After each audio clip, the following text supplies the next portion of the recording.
Okay. Although my voice is, you know, better better thrown inside of a ditch because I hate hearing myself on recording. Um, Real. You know, but so all of these recordings are. This is basically how I take Dungeon Master notes. I just record the entire That makes session. sense. That uh, seems a lot. I mean, that does seem a lot easier than trying to write while you're fucking DM. It'd be a pain in the ass. yes, I've tried it for a while. Hate it. So yep, this is how I take notes. So all these sessions are recorded. Um, for the game, just like what was touched on earlier, yes, this is set in the world of One Piece, and I try and get, you know, as close to the lore of the show as I can, while also throwing in my own ideas. Um, the primary changes will definitely be only some, like what I deem to be funny or what I deem to be like an interesting idea. Only some of the characters, if at all, will appear in this game, and they'll probably be changed uh, from their actual anime representation. All the devil fruits, as far as you guys know, are on the table. Um, I'll be dropping lore as the game goes on. The Shishibukai, the Seven Warlords of the Sea, will more than likely be known at least in like legend to you guys. And I actually have those all prepared, but I'll deal with that later. quick question. In uh, Elysia Kingdom, it Yep. says Caesar is governing it in a different like colored font. Is that just something from the Wikipedia you hadn't changed, or is that like Caesar, as we know him, maybe not with the devil fruit, is ruling over Elysia Kingdom? Um, I would say I've kept the name Caesar as the ruler, though he might not be as he is in the Wikipedia at all. No.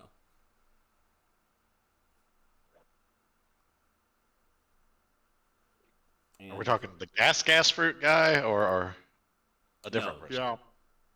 Yeah. Okay. Oh. As far as I know, the government instated him later on as the ruler. They kicked some other guy out, but I don't know what the Excuse lore me. in this is. yes, it wouldn't be the same as that. It'll be a bit interesting, but it's not the same. Okay. Let's go down to the game mechanics folder real quick, if you guys can find that. Mm, I have a lot of folders in this game. It just better be organized that way. All right. All right. all right. Everything is switched so that all the players be able to see it. Um, crit damage.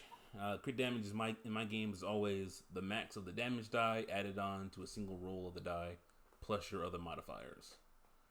So, if you're using a short sword and it's a D6, you get a crit.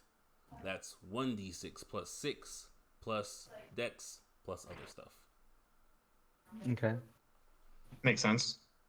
I do it that So way is it because someone has literally rolled a crit by doubling the dice, and they literally got 2 1s, and Yep. yeah? that's intolerable. Nadia, it's a crit. So how does that work with something like sneak attack? Is that still Uh, just an additional D6 to it well, I mean, with the a way it crit flat plus traditionally, All 6? dice. All yeah, dice. the way it crit Okay. traditionally works is that all of the Well, extra I'm damage, like if you're a asking paladin, you just specifically might. for this modification, not how it traditionally works.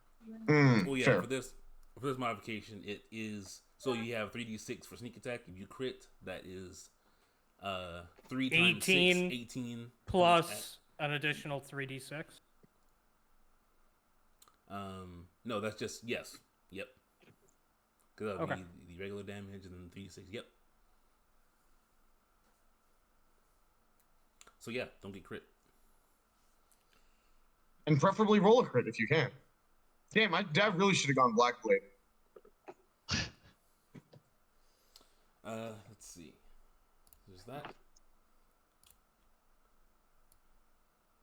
Don't necessarily worry about the chemical concoctions. I'm doing something with that. It's not fully fleshed out. If someone ever wants to tackle it, they can. I'm not worried about it yet. Yeah, I don't suspect it'll be personally relevant for my character. Yep. Unless he gets poisoned, I guess. Then there's the poison handout. All those poisons are available for you all to use somehow.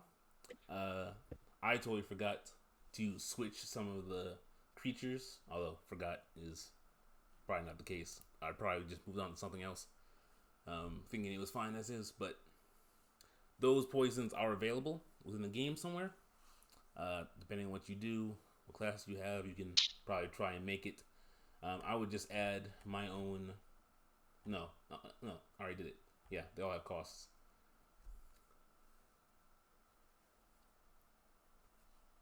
All right, makes sense. Let's see. The disarm feature. For the love of God, disarm your opponents if you can. I will definitely do it to you.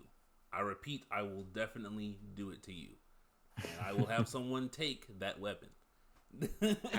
Disarming somebody who uses their fists. Look, all I'm going to say is if they take my weapon, that's their problem now.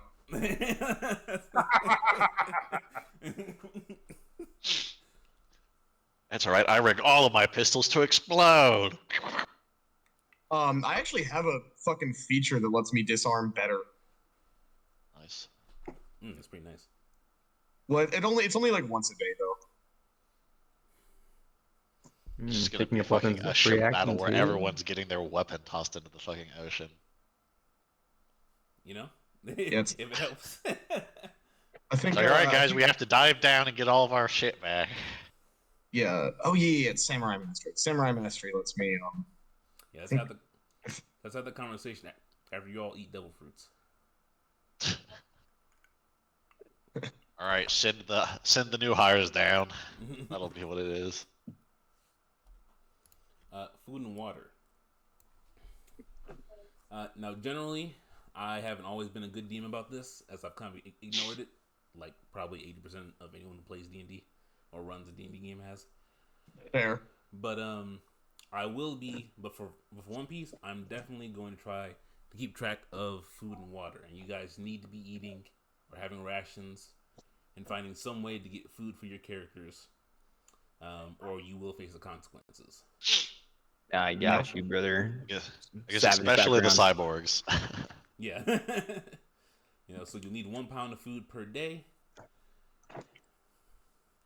And let's see, for water, you need to at least drink 1 gallon of water. So 2 water skins per day. Damn. Food. We're gonna have a much easier time with food than with water. Yeah, I'd imagine you probably would. We have a guy who can like A, fish, and B, just like find food whenever we're on land. But oh wait, we have a weather guy. You can make it rain or some shit. Yeah, I can. But not until level 2. All right, so we'll need some water until we get to level 2. Just suck it out until then. Don't drink until level 2.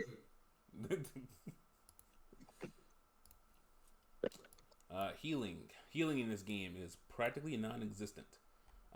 Good. So slowly, you guys will be finding out about doctors who are kind of creating quote-unquote healing potions. But outside of this general healing potion that I've created, other forms of healing will be at a cost. Kind of how Luffy and Zoro have both been like brought back during their fights, but it was at a cost of either maybe like super exhaustion later on or a few years off their life. For me, the effects will definitely kind of range. There's a feat, if I may interject really quickly. There's like a feat that I think is called like Big Eater or something, where basically, if you can get your hands on a shit ton of food, I think you heal like 1 HP for every pound of food you eat or some shit. Mhm. Basically, so you can do the Luffy thing. Yes. Yeah, it's called Big Eater. Every 10 pounds of food you eat. Yep. Of 10 pounds. Okay. Yep. So far, I am not overriding that. That came from the original document. If anyone takes it, I'll be glad to see how that fits into the Yeah. game. I mean, you have to considered use a feat to do it. Yeah.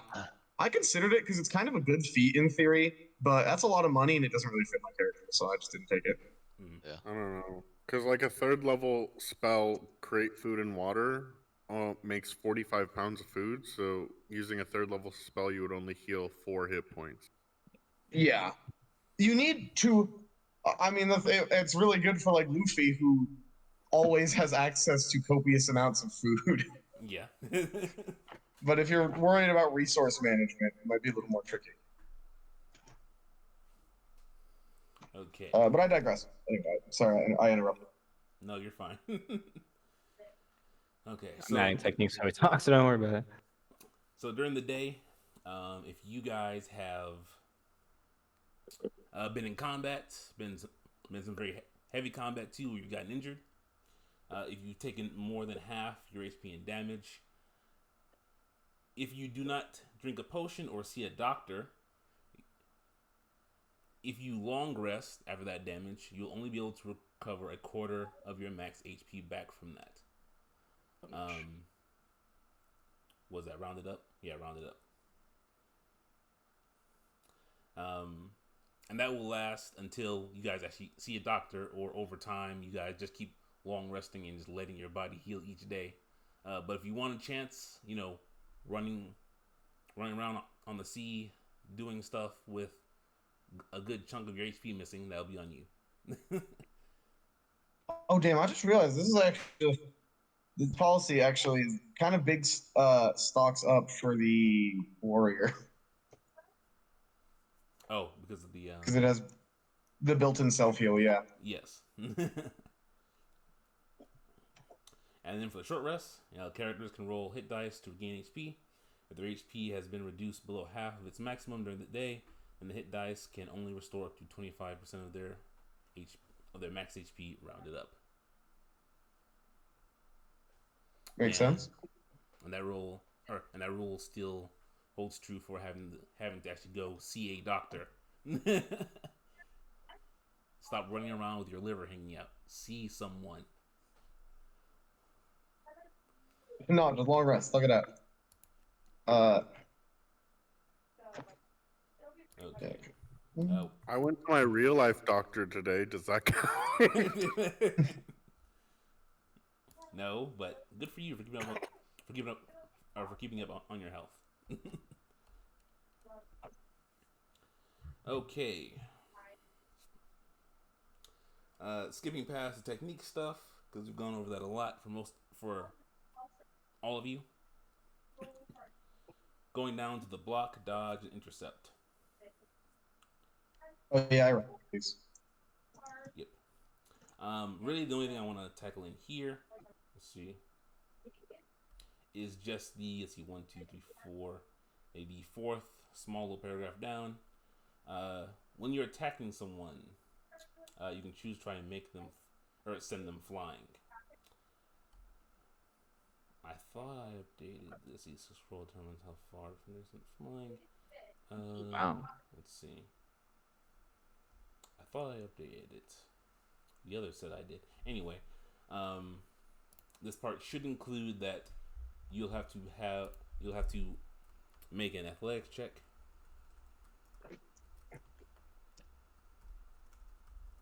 Versus the target's athletics check.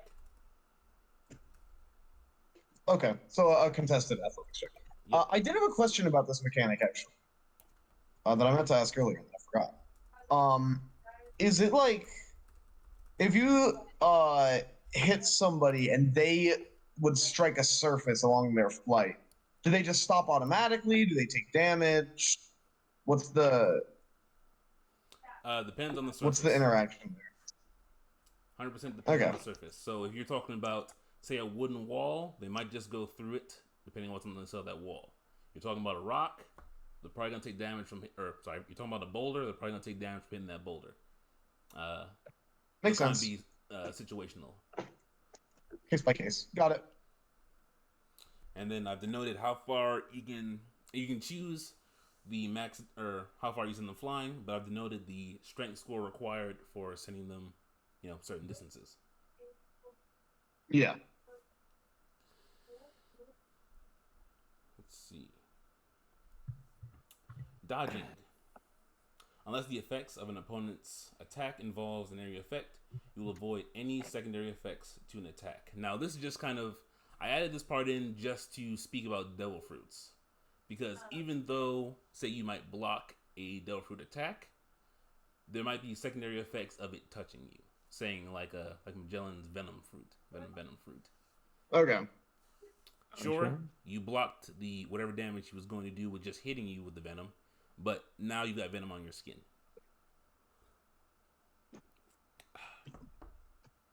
That makes sense. Dodging an action, a reaction. Are Or these like- all reactions? You mean like dodge, clash, and counter? Well, no, they're not all reactions. That portion, as long as you haven't, dodging is still an action. So all of these still work kind of as basic D&D mechanics. So dodging is still an action. Okay. Okay. Unless you guys So if you're fighting like a Nell and he hits you, it's like, yeah, you can block the attack, but you're still going to get electrocuted, for instance. Yes. Okay. Yeah, that makes sense. But is blocking also an action? No, that's, I say blocking, quote unquote, that's just kind of your AC as normal. Okay. It's just kind of me separating things out into a way I kind of categorize and understand. Right. Okay, I see now. If they have a secondary effect due Yeah. to XYZ, then you will do a. Okay. And when you use, and in this game, when you use the dodge action, you can choose to move 5 feet without provoking an attack of opportunity. Say if you're,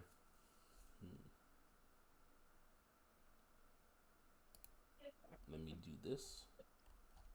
Let me add this portion in there. This affects area. When you use dashing, you choose the attack. If an attack misses you.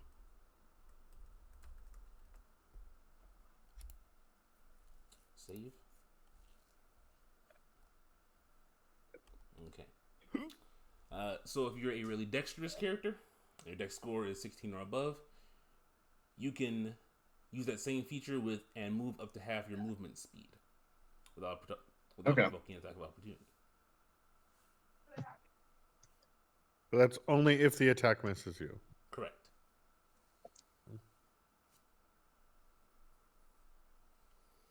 Then to the. That's why you would ever still disengage, I guess. Yeah. Then to the part that I enjoy and a lot of my other players enjoy, the intercept category added to your reactions. So just like in One Piece, I've given you guys the options to clash or counter with people who are attacking you.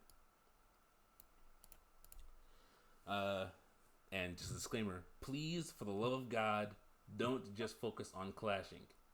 I had to explain to my rogue in the group, he kept trying to counter, but he'd always, fail countering. And I'm like, dude, you get advantage on your attacks if you counter. That is sneak attack for you. Oh, Yeah, I mean, shit. countering is like, well, countering is a pretty risky gambit, to be fair. Yes, it definitely is. But he and the captain went into a one-on-one fight just to, practice, just them like practicing game. And he tried to counter a critical that his captain landed on him. Oh, yeah. Wait, do you mean clash? Oh, yeah, Or- sorry. He tried to clash Okay. a critical that his captain landed on him. And I'm like, dude, if you had just countered that, you both would have went down instead of you losing. And then I had to show him the rolls and explain to him the intricacies. And he's like, oh, shit, I did fuck up. Yeah. Anyway. So. Clashing, if an attack you notice would get past your AC, and you know it's going to hit, hell, might as well just throw out an attack of your own and try and stop them.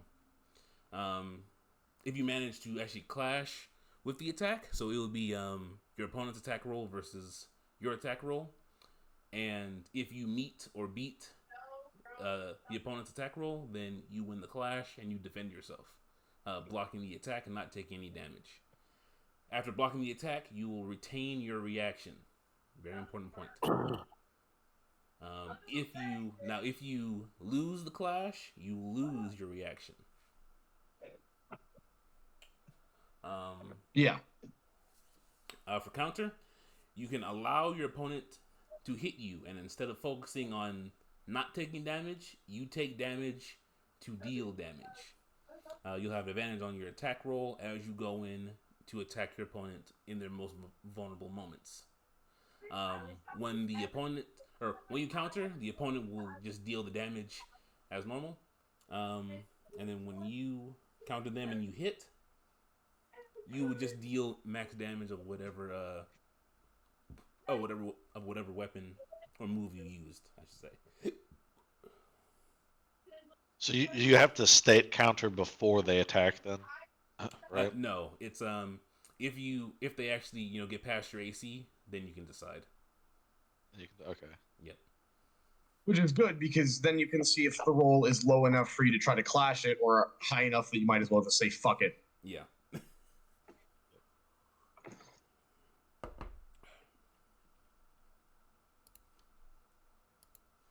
Okay. I think that's pretty much all the mechanics out of the way. And made sure you guys know where that is. Alright, explain a bit about the words being different. What's up? No, I didn't say anything important. No, that's good. Okay, bug nuggets.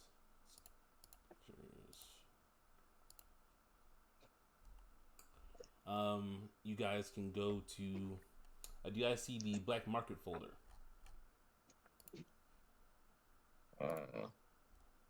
It should be, a couple above. But I'm collapsing all the open folders so that I can. Yeah. I don't know why they're always open like that. Black market. Yep, it'll be right above the islands, or it'll be like 3 folders above the islands, oceans, and cultures. Kind of between Sea Kings and DM. I don't see it. No problem. I see player group 2, then testing, then time skips, then ships, then marine sheets, then islands, oceans, and cultures. Same. For ships, it should be 2.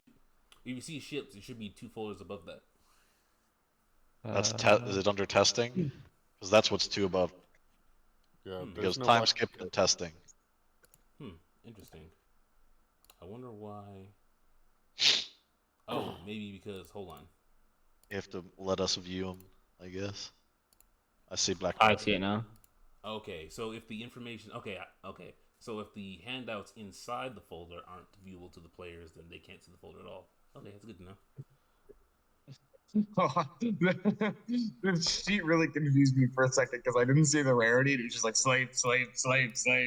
Yeah.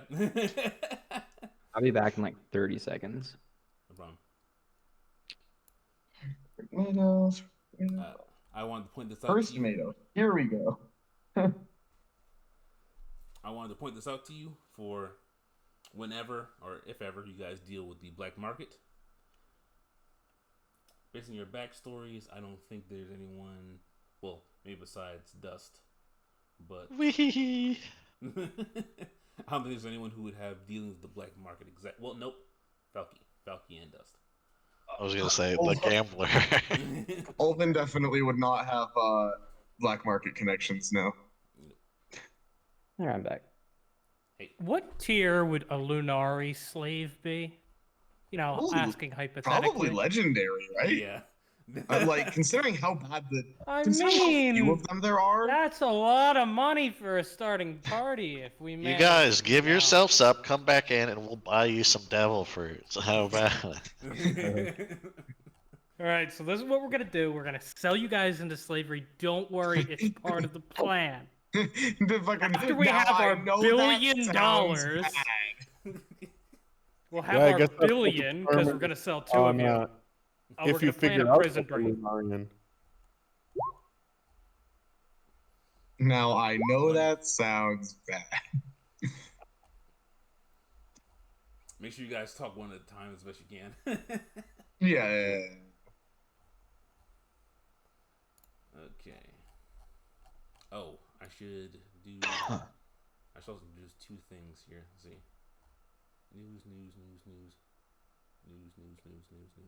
Oh, here it is.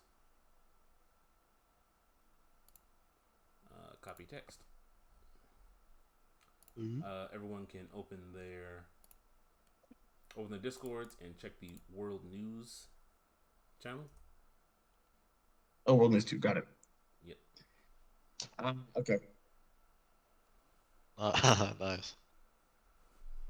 Oh my god.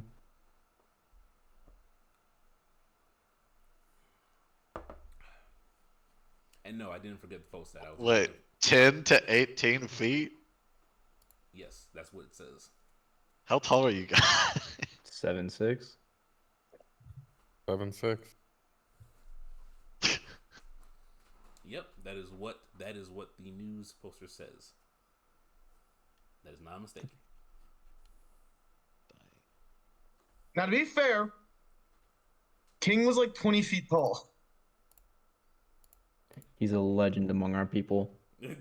Well, are Lunarians like fucking Invader Zim? You rank people based off of their height?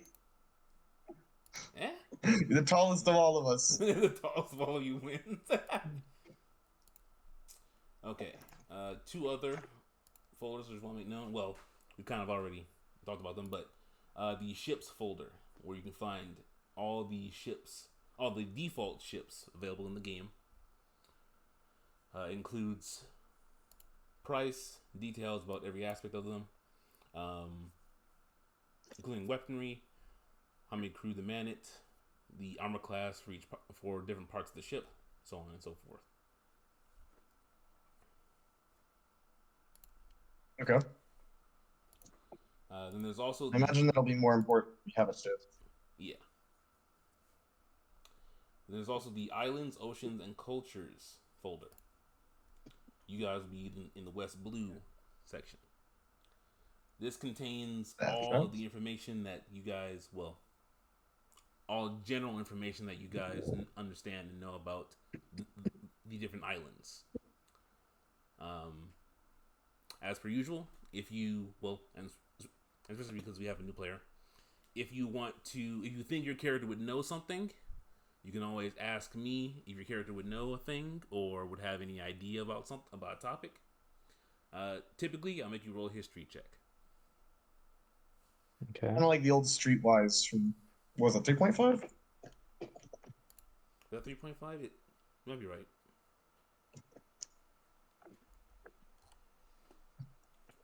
Okay. So there's that. So that's all the information there. Okay.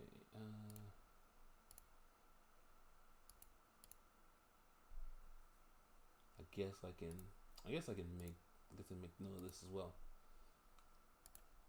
Revolutionaries, pirates, world government, foreign emperors. Don't worry about that. Don't worry about that. Okay. Last folder, the Devil Fruits folder. In here, just contains a list of potentially relevant fruits that have kind of come up already. I'm not necessarily going to go through. I have a bunch of other stuff to do, but I'm not necessarily going to go through and list out every single effect and every single ability of certain Devil Fruits within the One Piece anime. I mean, it really just makes more sense to do it as they become relevant. Yes. Mm-hmm. So I'll add them here. I'll make it available for pretty much everyone to see and read, so you might get an idea about how other devil fruits might work. And yeah. You mentioned earlier that it was like, you said something about like all the devil fruits, as far as you know.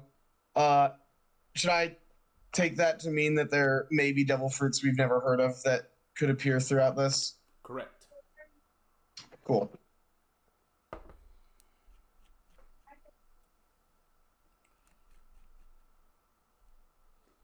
All right, that tackles everything there. Okay. Now originally when I made the post for this game, I made the application, I said we would do a bit of a combat encounter, but I've decided to skip that entirely.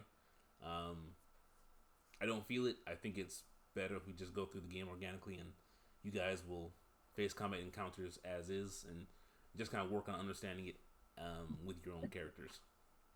Yeah, that makes sense.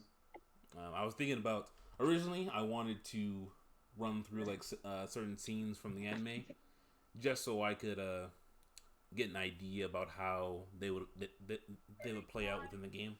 But I'm going to ignore that. I'm gonna need to learn the fucking thing. Since I didn't have time to update this 2014 sheet, I not tonight, but next time I play, I hope that all my techniques actually on there. For now, I got really one. The second one, I don't know how to fucking really write into the sheet, so I'm just gonna ignore it. Well, I put both on there.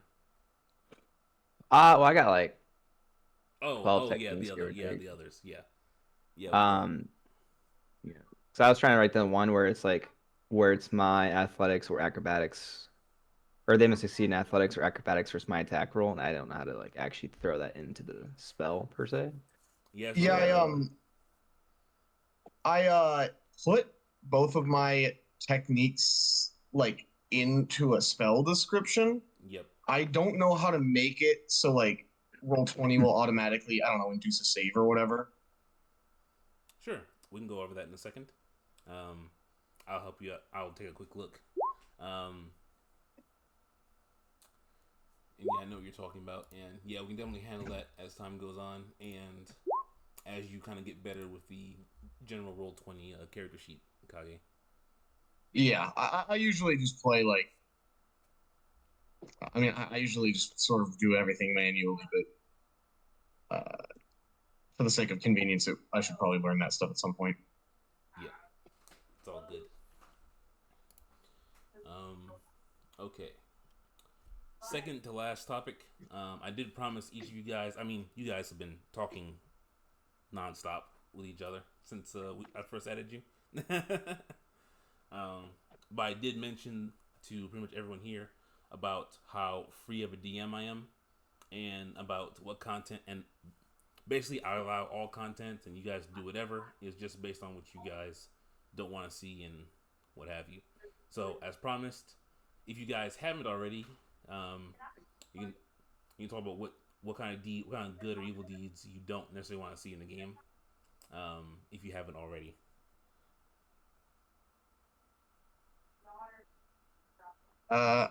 I mean, I'll just say what I said to him during like the interview. I got pretty thick skin. I'll probably be cool with whatever you guys are cool with. I'm truthfully down for anything. Yeah, for me, I think it comes down more to in character, because like with like rape and stuff, like if none of our characters would be cool with it, then regardless of the players, it feels like if we're role playing. No, I think That's it's a good less way to about get like, yourself off the crew. it's less about like, I think he's saying like what we do as a crew, because we already kind of had that discussion. He just means like what you're okay with seeing in the campaign. Well, that's what I'm saying. In Like any for me, context. like it's less going to be me as a person and more just my character, is what I'm saying. All right. Yeah, well, fair enough. maybe I'll be a little bit more hardlined on this. I'm here to play D&D, not listen to someone's erotic role play. If there's going to be a sex scene, if you're going to go and fuck the barmaid, fade it to black, I don't need to hear how you decided to do that. I'm generally inclined to agree with that. I'm cool with whatever happening. Just like, you know, there's no need to be gratuitous about it. Yeah, just say it happens. Don't go into detail. I didn't know people went Exactly. into detail with that shit. That's funny. Yeah. Some people Oh, yeah. are weird. I don't care. Oh yeah, man. Trust me. I've That, run some games. that's why there's erotic roleplay. Yeah, ERP. Yep. Listen, at the point where you said that you allowed rape, I was like, okay, he's probably seen a lot of sex scenes. Yep. I've seen them in my games, and I've been a player where other players have done it. I'm not necessarily that guy, but I've been in those parties. Yeah. Yeah, as Yeah, I said, I- I don't care if it happens, but I'm not here to listen to someone narrate how they're giving it to the barmaid No, I or I, taking I it agree from with the that. barmaid. Yep. Excuse me. I agree with that. Any hard lines that I have right now, so Okay. Alright. All right, cannibalism's back on the menu, boys. Meat's back on the menu. Sounds good to me. God, that would be just everyone play a fish man and eat humans. Everybody Okay, plays next- a fishman. Why would I Everybody do plays a that when I fishman can and do eats. that as a human? No, everybody plays Health- a fishman. health that eats issues. humans, except one guy who plays a human that eats fishmen, but they still let him on the crew because they gotta respect him. okay, that's the campaign after TPK. It's like, yeah, all right, fair play. We've been doing that, you know. So he threatened to eat us after beating us all up. He's badass. That's the reason the octopus is missing a couple arms. I'm trying to remember if octopi can regrow their limbs. I genuinely can't remember. I thought so. A bunch of sea. I know like crabs can regrow claws. I'm not trying. Whatever. Not That's listed not in their actually subclass or subrace.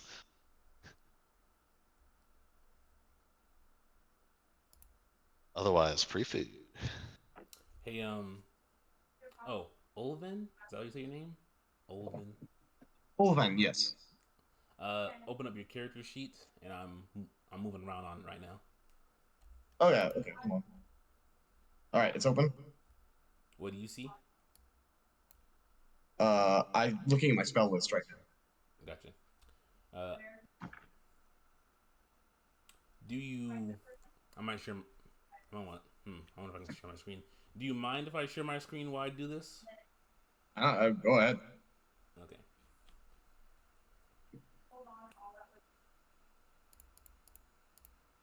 All right. Let's go over here. Share screen. Let's choose you. Go live.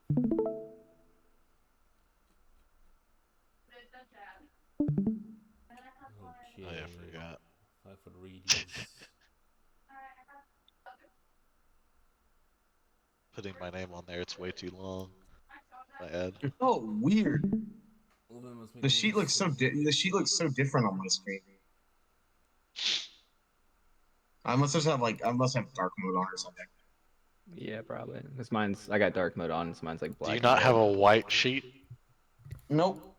Then yes. Probably dark mode.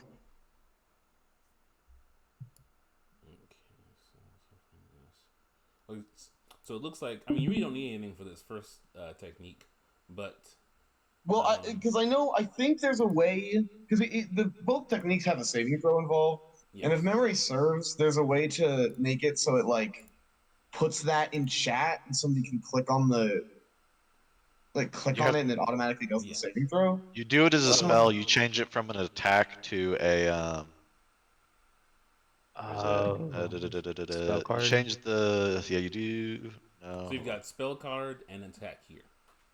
You change it to an attack, and then you Yep. And then on, you have Oh, damage. I You have the see. damage to Saving Okay, throw. okay. There you go. That makes sense. and then you can list out the We're, effect yeah, right we're here. still like learning shit. All right, all right. I'll do that for both of these, and I'll fix them. And okay, cool. Now that I know how to do that. Yep.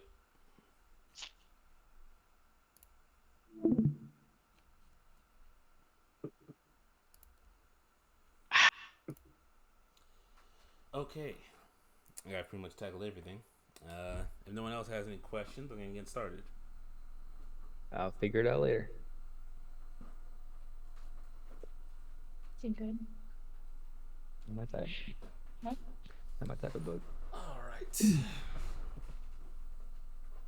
Grab my drink and my ammo crackers. Drinking rum tonight.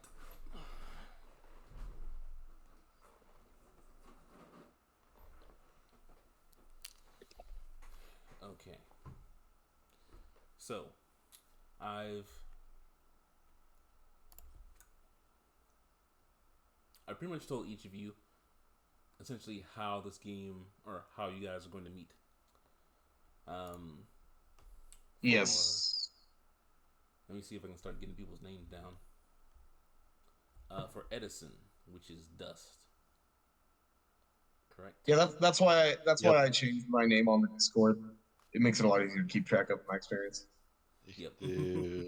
I changed mine in Roll20, but the name's too big. I put in hyphens than Dust Duster or whatever. That's all good. So Edison, let's say this. No. You're a bounty hunter who, though you've been practicing your gun skills and your sniping, you've realized that there's only so much you can really do on your own, especially with the way you fight. With probably close combat fighters being one of your biggest, well, probably pet peeves at this point, but being your biggest threat, you decided that you want to go after big name bounties. Probably start making a name for yourself. You need help. I would say a few weeks ago, you reach out to one of the bounty brokers, Smokey, and you've asked him to see if you can reach out to other bounty hunters or anyone interested in hunting bounties so they can earn some berry. And you both decided that today, or that few weeks later, after he's found everyone, he will pretty much transport anyone that he's found or have them come to Vino Isle, your home island, and you all will meet up there, and he'll make the introductions at the dock.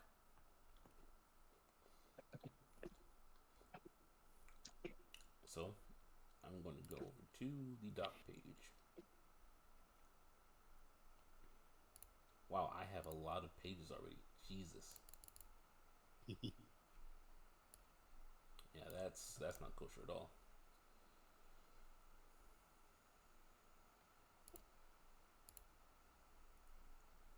So let's move over here. Let's grab player group 2 and drop on the dock. Oh, it's so cool, dude. I really thought this whole campaign was going to be on that big ass map. I was like, how the fuck? I mean, pretty much it definitely be, since I can't make all the maps, well, can't make them all, can't find them all, some of it will definitely be in your mind. Theater of mind. Well, others I will just- be mapped. I didn't realize you could like blow it up like that. I was like, damn, this is like 5 feet is 12 miles. Yeah. Yeah, you better be prepared for movement and combat to take a while. So let's see. Make sure you're only moving 1 pixel. Yeah. Whoa, watch it there. Half a pixel. Got your conversions off. I don't know. One pixel seems like a standard unit at Oh, 400 miles. Yes, there are magical effects. That's not. I was trying to figure out. I was trying to see where the Oh, this is actually. That's not actually. I was looking for like this stuff Ah, Well, how you because doing that that? it's so it's in. Do you see the little ruler? Yeah, let me left play hand that. side is the ruler too. It's really good because it just like tells you how big a radius is. Mm-hmm. Yeah, it Uh, is super nice, and there's no arguing about does it hit? No, it's like yeah, it's like you no. can see. You can see if it hits. It's great. I love that tool. Edison, can you drag and drop your token on the page? Oh, sorry. Where are we? Uh, oh, he said on the docks. I Just think. on the docks? Okay. Yep. Uh, I didn't I, see anyone else's token. Oh, I yeah. will say I don't have art for my character, so like I'm not Then you gonna have the have best token. Wait, did you wait? Did you tell me that you were finding art that one day? Did you not find anything tonight? no. You're talking about me earlier yesterday? You were Okay. probably talking to somebody else. Gotcha. Yeah. For some reason, I'm confusing you and Dust. I thought it's all good. But yeah, if you want to look for it during the session or look for later, we can always add in. For right now, once I drag your token on here, you'll just look like you're getting ready to mug somebody from an alley. Perfect. No notes. So, if you find anything, let me know, or and just send it to me, Yeah. and I can make it into a token and all that stuff. Remixer, do you also want to set the tokens up with like HP bars, names, plates? Yep, that was literally my next thought when I saw it. Dark vision as applicable. Yep. I don't know if you use dynamic lighting. Yeah, sometimes I do. So as you guys, You'll still need to give them sight in the vision then if you do, even if they have none.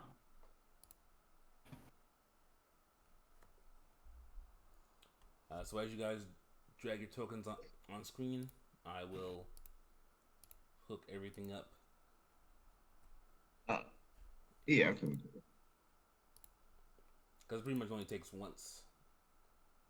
Then everything gets assigned. Yeah. So, kind of just pulling everyone's attention here. Oh, perfect. Just all to the side. So, as you guys look at the token, you can see that there's a green and blue bar. Green, obviously, your health. The blue bar I use as your AC.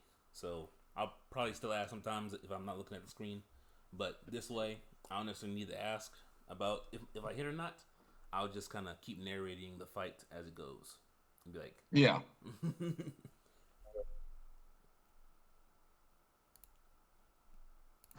I'll save changes.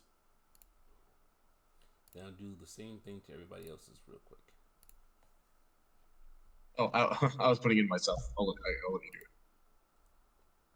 Oh, you can do it yourself? Oh, you can.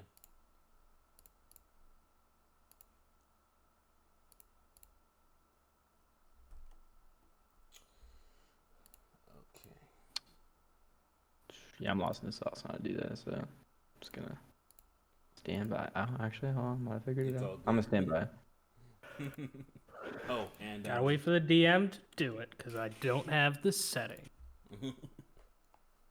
And for the red bar, that will be if you guys have any abilities or if you get any benefits and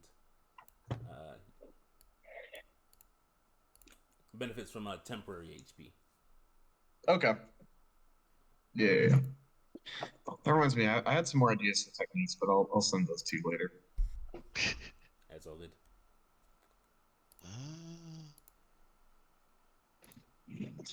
Oh, let me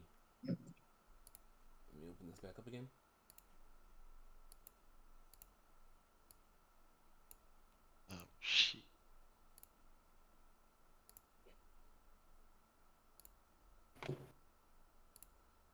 Okay, let's see. Then we have Kage.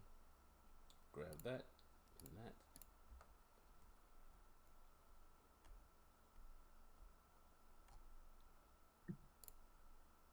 I knew I always forget the AC and HP parts. It's always those fine details that go unnoticed.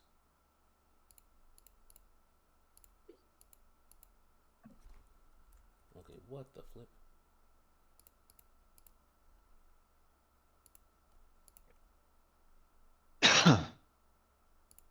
See, and connected.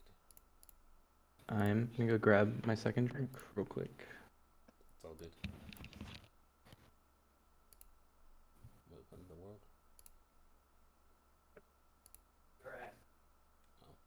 Oh. Wrong one. There we go.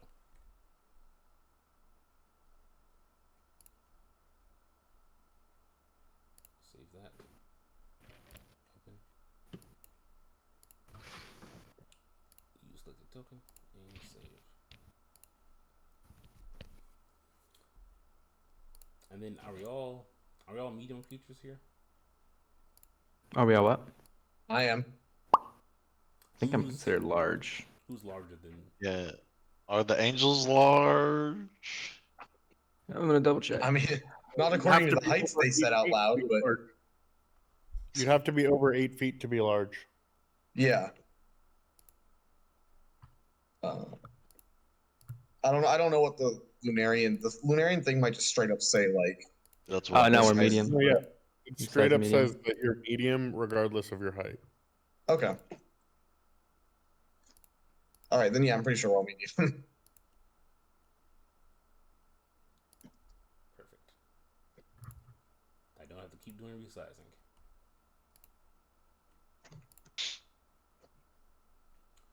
And then all I gotta do is assign this.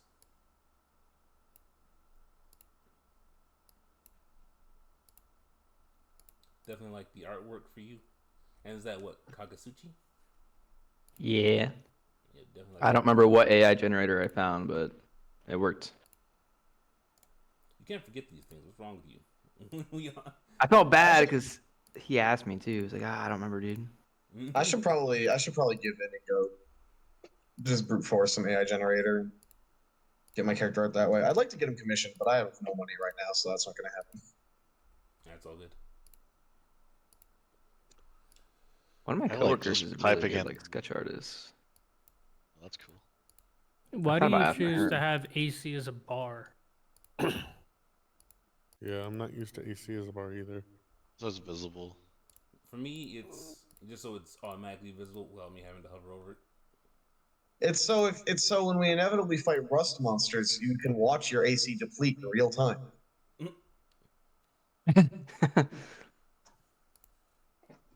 Can you change my name to Kaijin? I hadn't changed the character sheet yet. It should change if you change yours, right? Because I it's linked did. to the character sheet. Okay. I did put it. It changed my AC correctly. It just didn't change name. my name. My Roll20's had some weird issues with like the thing not really updating properly when I type in a change. So maybe that has something to do with the issue you're having. Thank you, Remix. Remix just changed it. It's fine. Yep. I got you.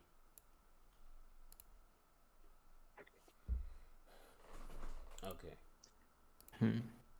Now that's all taken care of.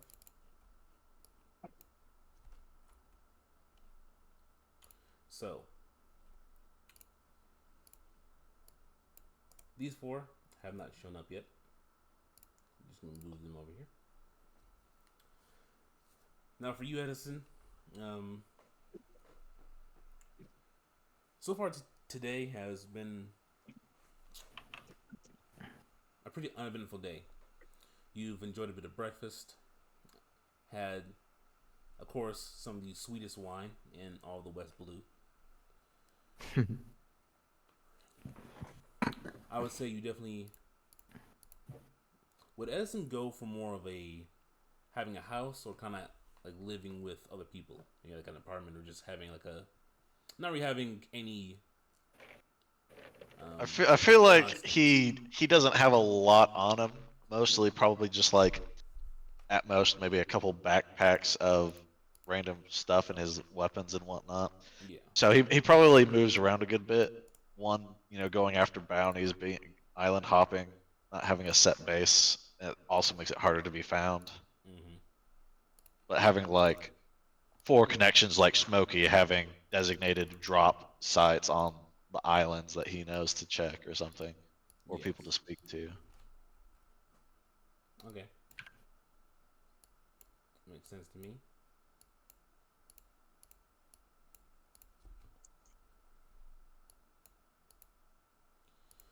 Okay. So that's the case. Then let's see. Okay. Then kind of moving around from just local taverns or local inn where you decide to rest your head that night.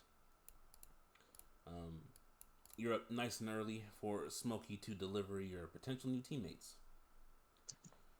So far, he's let you know, and you would have the ability to call him using your own Denmushi. Oh, thank God somebody has those. He's let you know that he'll be driving them off kind of early in the morning, maybe around 10 a.m., which is probably about another 30 minutes from now. And you're already here waiting for him. Now, out of all of the bounties I've showed you, have any of them like caught your interest? I put it down to 3, which I was gonna throw to the party. Gotcha. No, that's just fine. If you want their names. No, it's okay. I'll find out later. I only Definitely number 9.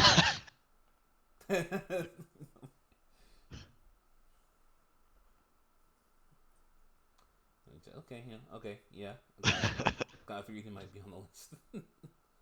No, he's definitely not.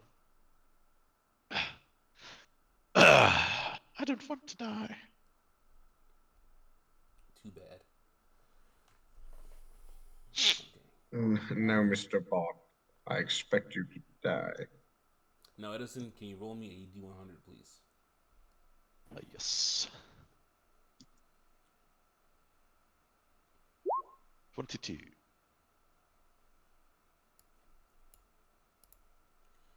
Now,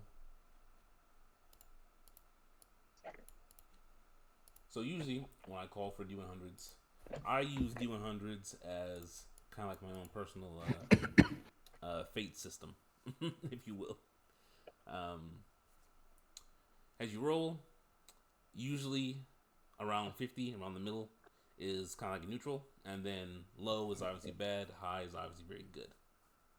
Honestly, given my character's backstory, he should have an ongoing minus to all fate rolls.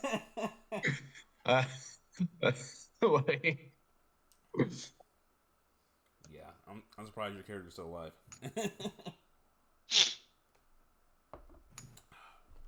yeah, that's kind of the point. So, for you, Edison, as you're kind of waiting at this dock, there are black storm clouds rolling in from all 4 directions onto the Venus Isle Island. Well, that bodes well. I start looking around, looking out to the open, and I'd probably step back under this tree, still watching the docks. Okay.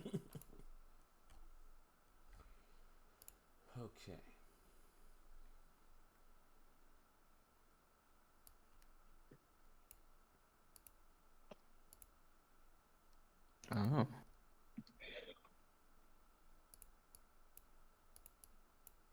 Wait, what the heck? Okay, what are you guys seeing right now? Olven Hazel on a ship. Yeah. Wait, sorry, one more time for me? Me on a boat. Do you see anybody else? No. No. I knew I shouldn't have gone to this fucking jump gate shit. God. Oh. What is the jump gate thing? It's a beta. It's the, I guess the operating system, I suppose you could say, of Roll20 and what Roll20 is trying to go over towards. Are they on the GM layer or the No, they're not on any layer. the tokens? The tokens, yeah, there should be 5 tokens on this map. There is only Ulven. I ate all the others to grow in power. Damn. Kagatsuchi, I blame you. I mean, you still have that legacy game saved, right? Yes, I will be working on moving back to that. Can you see them or are they just gone? No, they're gone. Okay. Yeah.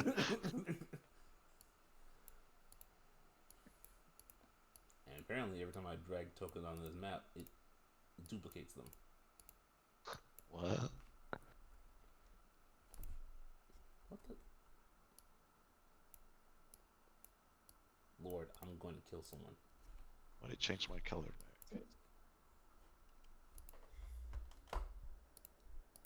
What? And this, folks, is why I use Owlbear. Does it normally do a double ping? No, that's new. Okay. Yep, I might kill someone. Starting with myself. Anyway. So, for the other players, for Ulven, Kagatsuchi, I see these names. Kaijin, correct? Yep. And Enzo. All 4 of you have, in one way or another, been recruited to, I suppose, help an up-and-coming bounty hunter. Excuse me. Now, the man you see here, who is doubled for some reason, is a giant human. So he already stands over about 10 feet tall, and seems to be. Let me just open this up. And it's definitely an old grizzled man with like these odd symbols tattooed on his shoulders. It seems like an upside down crescent moon with a circle in the center.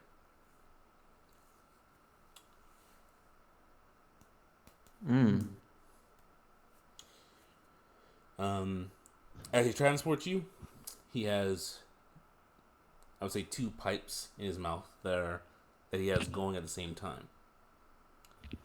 One seems to puff out this odd, like, purple smoke. The other one seems to puff out blue.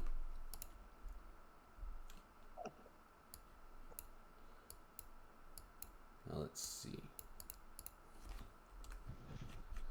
This is the man that you guys will refer to as Old Smoky, or Richard Weed, however you wish to refer to him. After boarding his ship, he will hand all of you a Dendenmushi, except for Falk, who, well, I would probably allow just to have his own, but anyway. He'll hand you all a Dendenmushi, and we've been calling it the Den number, and give you his Den number. Yeah, that's one of those things. That is I've been in a couple One Piece games before, and they've all had that conceit because they never explain that shit in One Piece. At first, I was just like, okay, your Dendenmushi stare at each other, and they mentally link. Their psychic serial number. Makes sense. So, This whole point of games till somebody gets the Dendenmushi zone fruit and becomes a psychic. yeah. And is just able to hear everything. It was crazy. Yeah, Denden Mushis are crazy because they are just kind of alive, but also at the same time, like, some of them can only receive messages. Well, Sanji's, Is that there's like the so giant does that make ones it like a too. disability? You ever notice how all of the zones are just like normal animals and not like the weird fucking animals they're in One Piece? Why isn't there a Denden Mushi zone? It's all just like wolf. Are they an animal? Are we What's gonna last- find out that Denden Mushis are actually because they fed a cell phone like the snail fruit or something? Why do they have so many snail fruits? They're just a psychic creature, it explains. Yeah. And then there's camera ones, there's giant ones that Sanji's family uses ships. Yeah, what about the... Yeah, when I saw that, I was just like, what the fuck? It's a very This varied filtered water, species, I you are guess. allergic to salt. Oh, guys, let's pull it back in. Yeah. All right, so I'll go person by person. I'll kind of explain how you got onto the ship, and I'll have you kind of describe what your character looks like. I'll also blow up Sounds good. your token so everybody can see it. You're gonna blow me up? Yeah. We just started. Well, hey man, you don't do anything else if you got guys like staring at you where you are from the alley. That's just creepy. Soulless eyes. Everyone, with the exception of Edison, roll me a d20. If you want to roll a base d20, you can look at the left-hand side of your screen with all the tools. Grab the die. Click on the dice. Not and so then good. List out all the dice you can roll in the game. You don't throw physical dice. Those are always Charlie, weird. Shale, and I'm then cursed, I got a 13. and then Falcon, go ahead and roll 2, or Enzo. Oh, you need us to roll? Or I thought it was just an example. No, you're fine. Yep, I need you to roll. Okay, Stellar. Italian folk. Let's see. Italian folk, roll me a d4.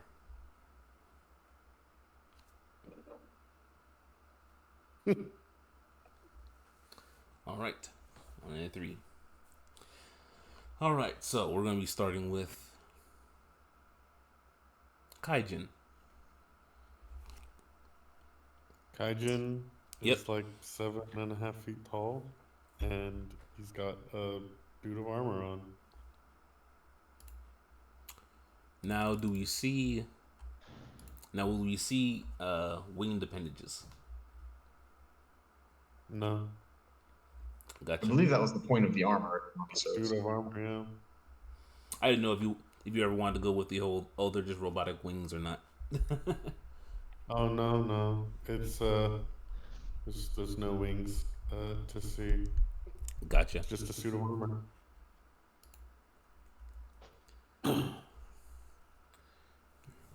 An amazing, badass, shiny suit of armor. He's very well protected. It makes a bunch of noises, and he looks like he's a cyborg. He's like these oddly You cold see eyes an behind him. incredible massive steam. Once on the hour, every hour, there's just a plume of smoke that comes out of him. I like to imagine that's happening right as you pull up to the docks, just for dramatic effect. Yeah. It's like, oh, it's 12 o'clock now. Bro, stop hotboxing your armor, dude. And since we started with Kaijin, we might as well also add in Kagatsuchi to that as well. Do you want to describe your character? Yeah, so you guys see a 7.5 foot tall man. He looks not necessarily old, like middle aged, like roughly 30. He's got dark olive skin with dark brown eyes. And he's wearing casual jeans, sandals, and like a almost like a tank top, and you can see like hints of scars on his arms and slightly like ripping, not ripping, but like showing through the shirt on his chest as well. Wherever you can see skin, you can see like scars and shit like that. Okay.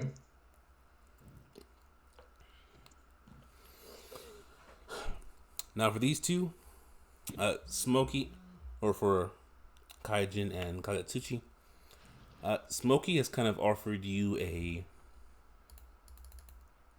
almost like a tour of the West Blue. You know, kind of staying at home, enjoying life with your parents, or kind of just, as you would call it, wasting away inside that suit of armor of yours, Mr. Robot Man. Yeah. You guys should instead embrace the world as is, and by going out, partially adventuring, exploring, you'll be able to find out more about yourselves and even find a more suitable place for your talents and personalities than just wasting away at home. And he has a perfect way for you to do that by helping out his friend Edison.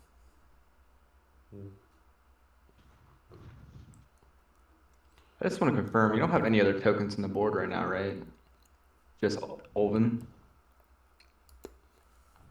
Actually, no. I have all the tokens on the board, or all four. Oh no, we still only see me. Uh-oh. Here, let's refresh. You may want to refresh your page. Was that the problem? I'm trying it now. What the fuck? No, I still just see Olden. Enzo briefly. No. Remix needs to do Yep. the refresh. Oh.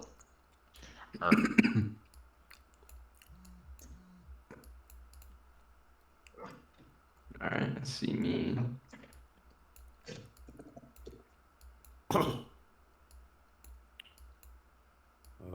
For anyone wondering, I chose Alphonse Elric from Full Metal Alchemist as my picture. I noticed that. I like to imagine that's what the armor looks like as well. Yeah. And thanks, Enzo. Yeah, refreshing was the route. I hadn't. That did it. I hadn't realized that none of them could actually see what I was doing. Okay, and then let me find. Oh yeah, there he is. So yeah, so that means none of you saw when I expanded any of the images, did you? Nope. I remember you pulling out Smoker or Smoke. But then, yeah, I guess they all disappeared or something. Yeah, like me doing that, blowing it up like that. Yep. Yeah, I can Yeah, see no, it. I didn't see any of that. Yep. And this was Kagetsuchi, Kagetsuchi. Yep. and the other one was Kaijin.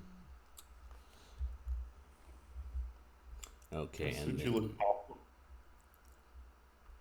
and then this was a Smokey. I think I should also describe my hair is black, but you can see hints of silver poking through it.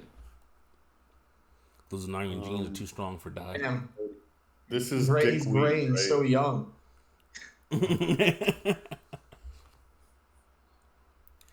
Now, let's go over to Enzo.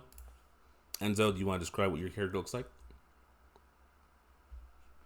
Enzo's a fairly young guy in his perhaps early to late 20s. Got a full face, almost as if it's a mask in and of itself. It's a bit rugged. He looks like a barista. Hipster barista. God damn it. Clearly, he has some time under his belt in some nefarious business. Mm. Working in the red light district. Oh God. For you, Enzo, nothing can truly protect or help you. Only dealing out punishment and death whenever the need arises. Smokey has offered to make sure you don't stay in one place. And one of the best ways he knows, besides for hitting every tavern and smoke hall on every single island, is bounty hunting. You never quite know when the bounty's going to show up, and the entirety of the West Blue is your stomping ground in terms of who you want to hunt and where you want to go. Though he is definitely going to distance himself from you after this, just for his own protection. He trusts that you understand. Because he hates you. He's going to transport you to meet a nice young bounty hunter who I think you'll help out with your perspective with using your perspective of the world, and he can help you out by being an extra gun on your hip. Well, I appreciate what Smokey's doing for me and whatnot. You know, it's a tough world out there. I'd hope to be able to see him again one day, but as all good things come, hopefully it's not visiting one of our graves. Go smoke. Go smoke to that. I'm pouring a drink out inside. Ulvin, besides for your hood and lack of irises. Yes, that is not what he actually looks like. Well, kind of. So, Ulvin is also wearing armor. It is not as nice as the armor of somebody else present. It looks like it might have been nice at one point, but it sure as shit isn't now. It's it might have had like some kind of symbol on the front of it, but it is dented and scratched and actually cut in some places to the extent that you, for the fucking life of you, can't figure out what it was. He's besides that, he's not actually wearing a helmet, so you can see his face pretty clearly. He looks pretty young, like, 20, 25. Blonde hair, and one of his eyes is very clearly blonde, like his left eye. It is white. There is a small cut around the socket. That thing isn't seeing shit. The other is just like a normal blue. He has a sword on his hip, as well as a sword on his back, and a shield on his left arm. The shield also used to have a symbol, but that one looks like it was deliberately scraped off at some point. And he's like, I would say he looks pretty big, but actually compared to the general sizes of people in One Piece and on this crew, he looks pretty normally sized. Mm-hmm. What do the swords look like? Are they like broadswords or? They're both sheathed, so it's a little hard to tell. The one on his hip is straight. You can see like the scabbard is straight, so it's not a katana. The hilts and scabbard combined would make it look more like a long sword. The one on his back actually looks... Well, the sheath on his back is less of a sheath and more of kind of a wrapping, which might have a sheath inside, but it makes it a little harder to determine the actual shape of the blade. Cool. And that's him. He's been very thankful to Smokey. Very, repeatedly thankful. I guess for you, Alvin, kind of talked about you, kind of helping you out from being kind of lost at sea. Yeah. Until you can get your bearings on you. You look like a man who's seen some action, and you look like a man who can handle himself. Right now, though you're lost, and maybe don't know which way the wind's blowing for your fortune, traveling and seeing the world will help you run into more people, experience more combat, experience the joys and the sorrows of life, and somewhere along there you will find whatever it is you're meant to do. He's taking you to Phenom Isle so that you can meet a nice man named Edison, and hopefully you both can keep each other alive long enough to discover what you're actually meant to do in this world. And hopefully it's not just helping some plant grow big and strong. On his ship, you can see over here, he's placed your rowboat, and he'll unload it once you guys actually get to the dock. Sounds good.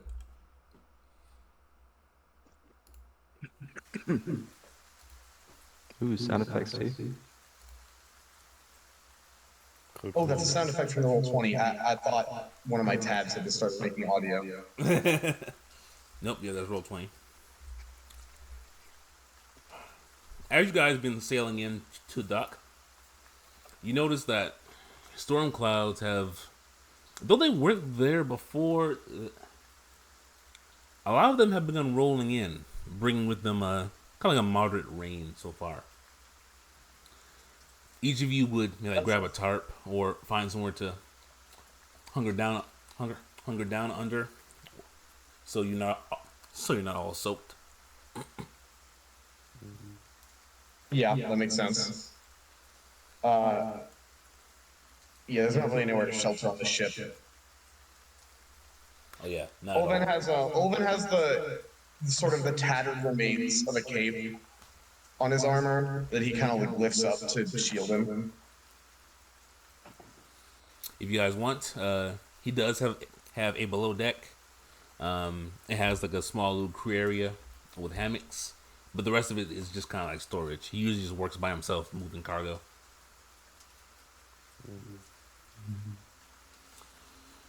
So as you guys arrive, you can wait down below or wait on the dock. But Wait on the dock, or oh, sorry, you mean wait on the ship? So yeah, sorry. On the ship, you can either wait on the deck of the ship, or you can wait down below. Yeah, Olven will wait on the deck. Yep. I guess he's just gonna wait on the deck as well. He doesn't mind the rain. I'll probably wait on the deck, but I'm making notes about the weather. Waiting on the deck. Okay. Very popular choices. Yeah. All right. Let's go down to gym layer. Drag everything up.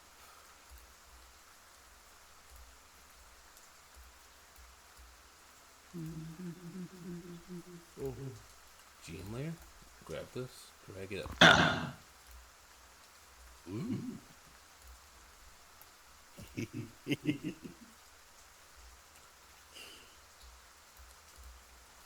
So, Smokey pulls his ship into the harbor. As he gets his like poncho out, puts it over his head. He calls out over the rain, "Edison, you here?" And then coming out from beneath this tree, I'll come out and say, "Yes, good to see you made it in one piece." Title card. Yeah. Oh my god. These old seas don't have anything that I haven't seen. It was a smooth ride all the way, and I brought you a few people. And he looks onto the deck of the ship. You guys can grab your stuff and head on down to the dock to meet Edison. I'll begin unloading the rest of your stuff and any bags you have. Thank you, Smokey, old boy. Olven's already carrying a bag. He's got a big leather bag on his back. Just says so. Your generosity cannot be appreciated as he steps off of the ship.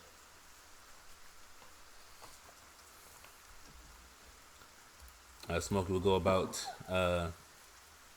untying and unmooring the rowboat and lowering it down to the water.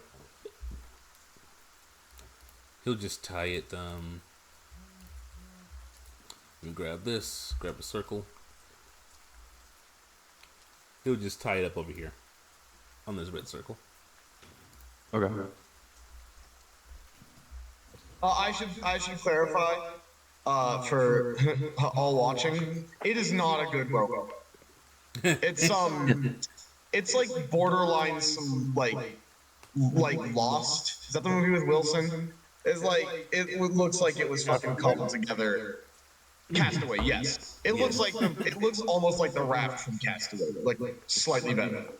Is it leaking? It's not leaking. It was constructed perhaps competently enough, but not with stellar materials, perhaps.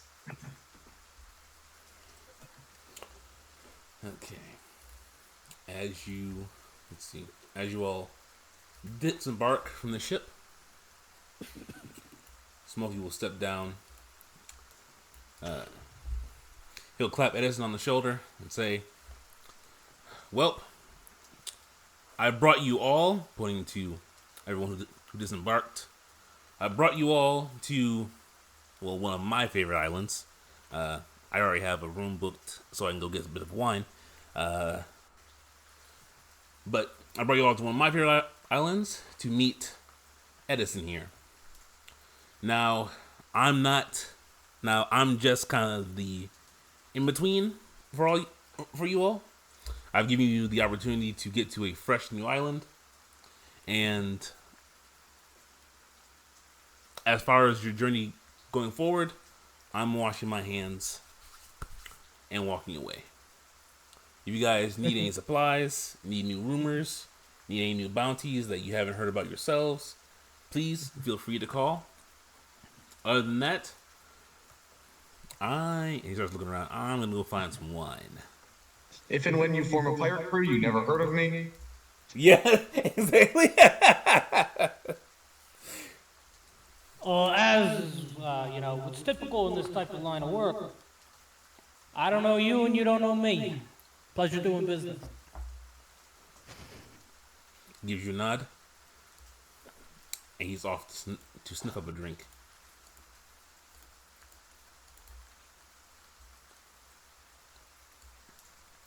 Activating a voice on the other side of the din-din.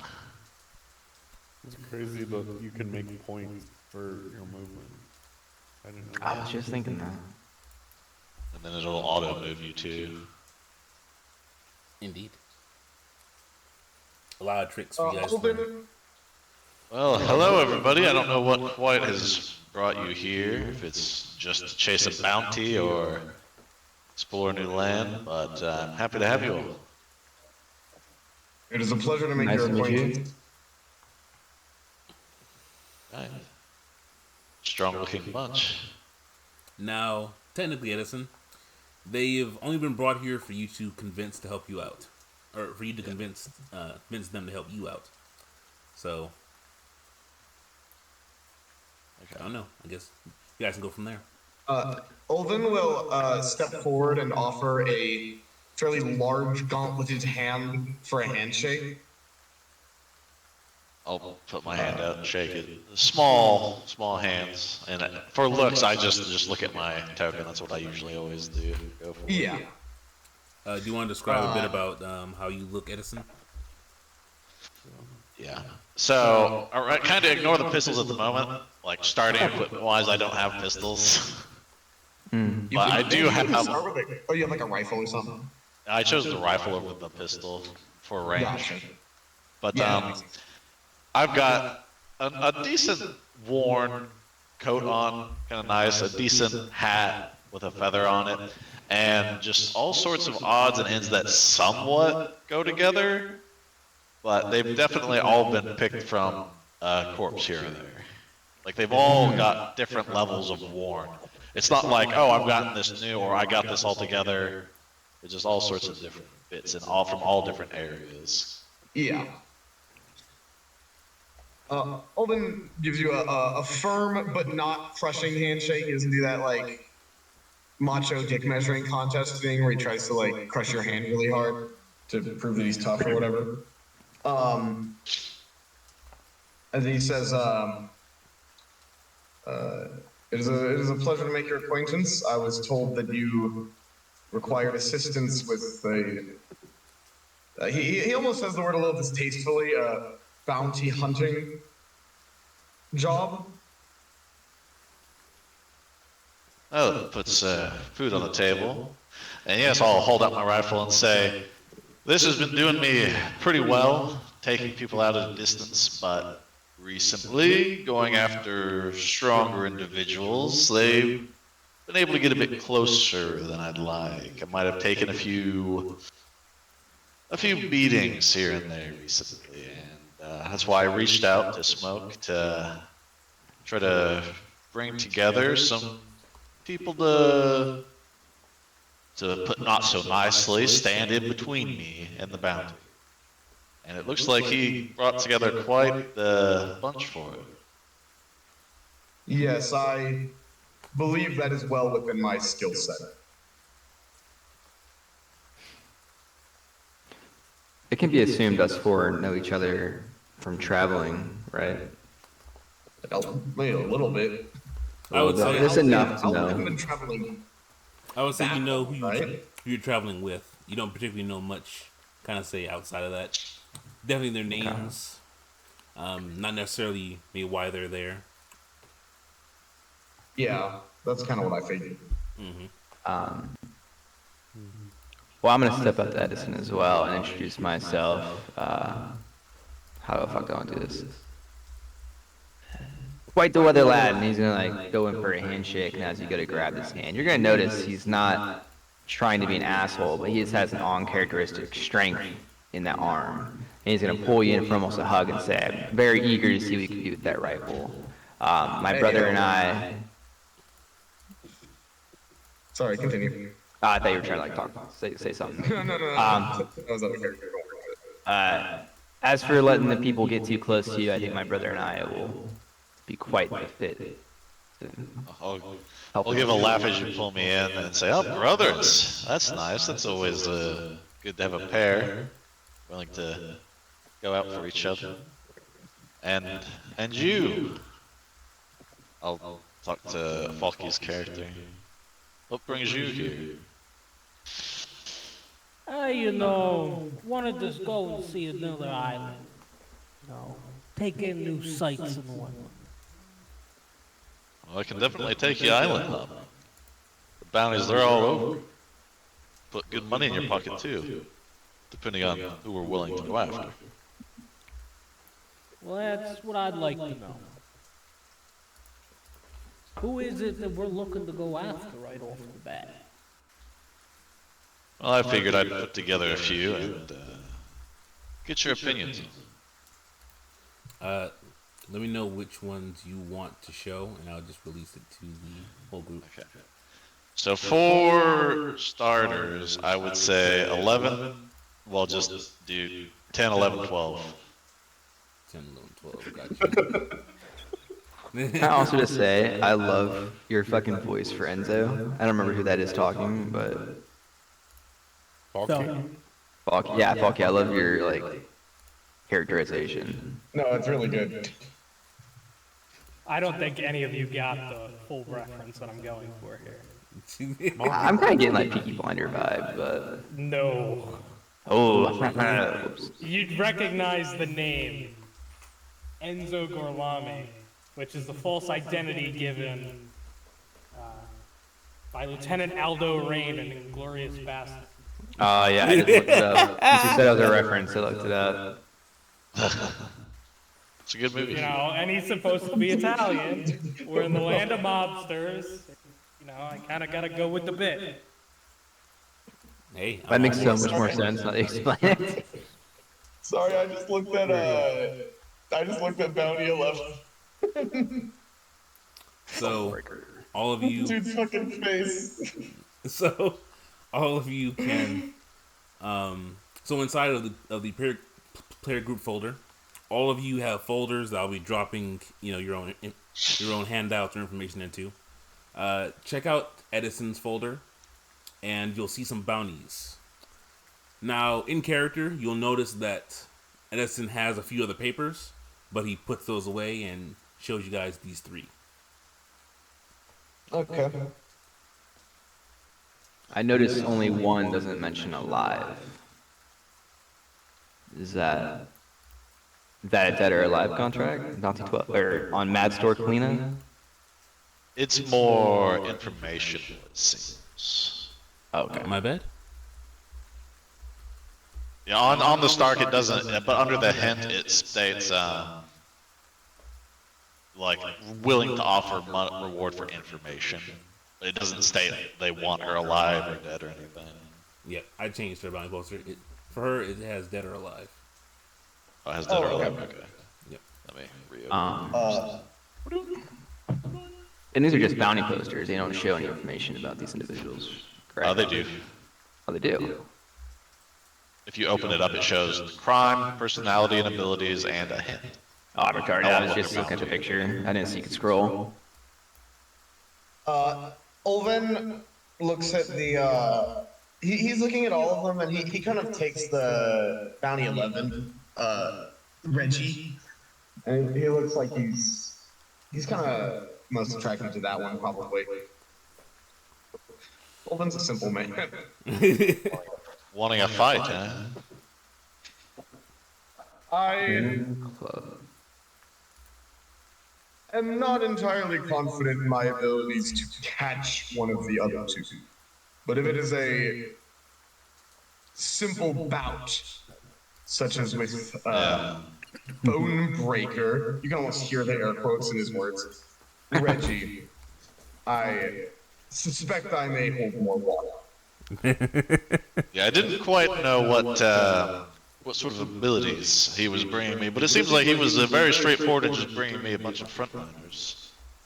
So it does seem like Reggie would be the best. Mad Storm would probably be awkward unless one of you was able to get up close and pin her down, and Milo would probably cause you all to turn on me and just leave me for dead.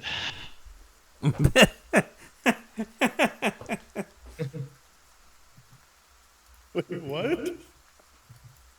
He's seems like a real tricky bastard. I should hope over time you will learn to think slightly more of my loyalty than that. But Well, we've only just met. he did say over time. But yes, for the time being, I do concur with your statement. Any words from you, Enzo? Any input?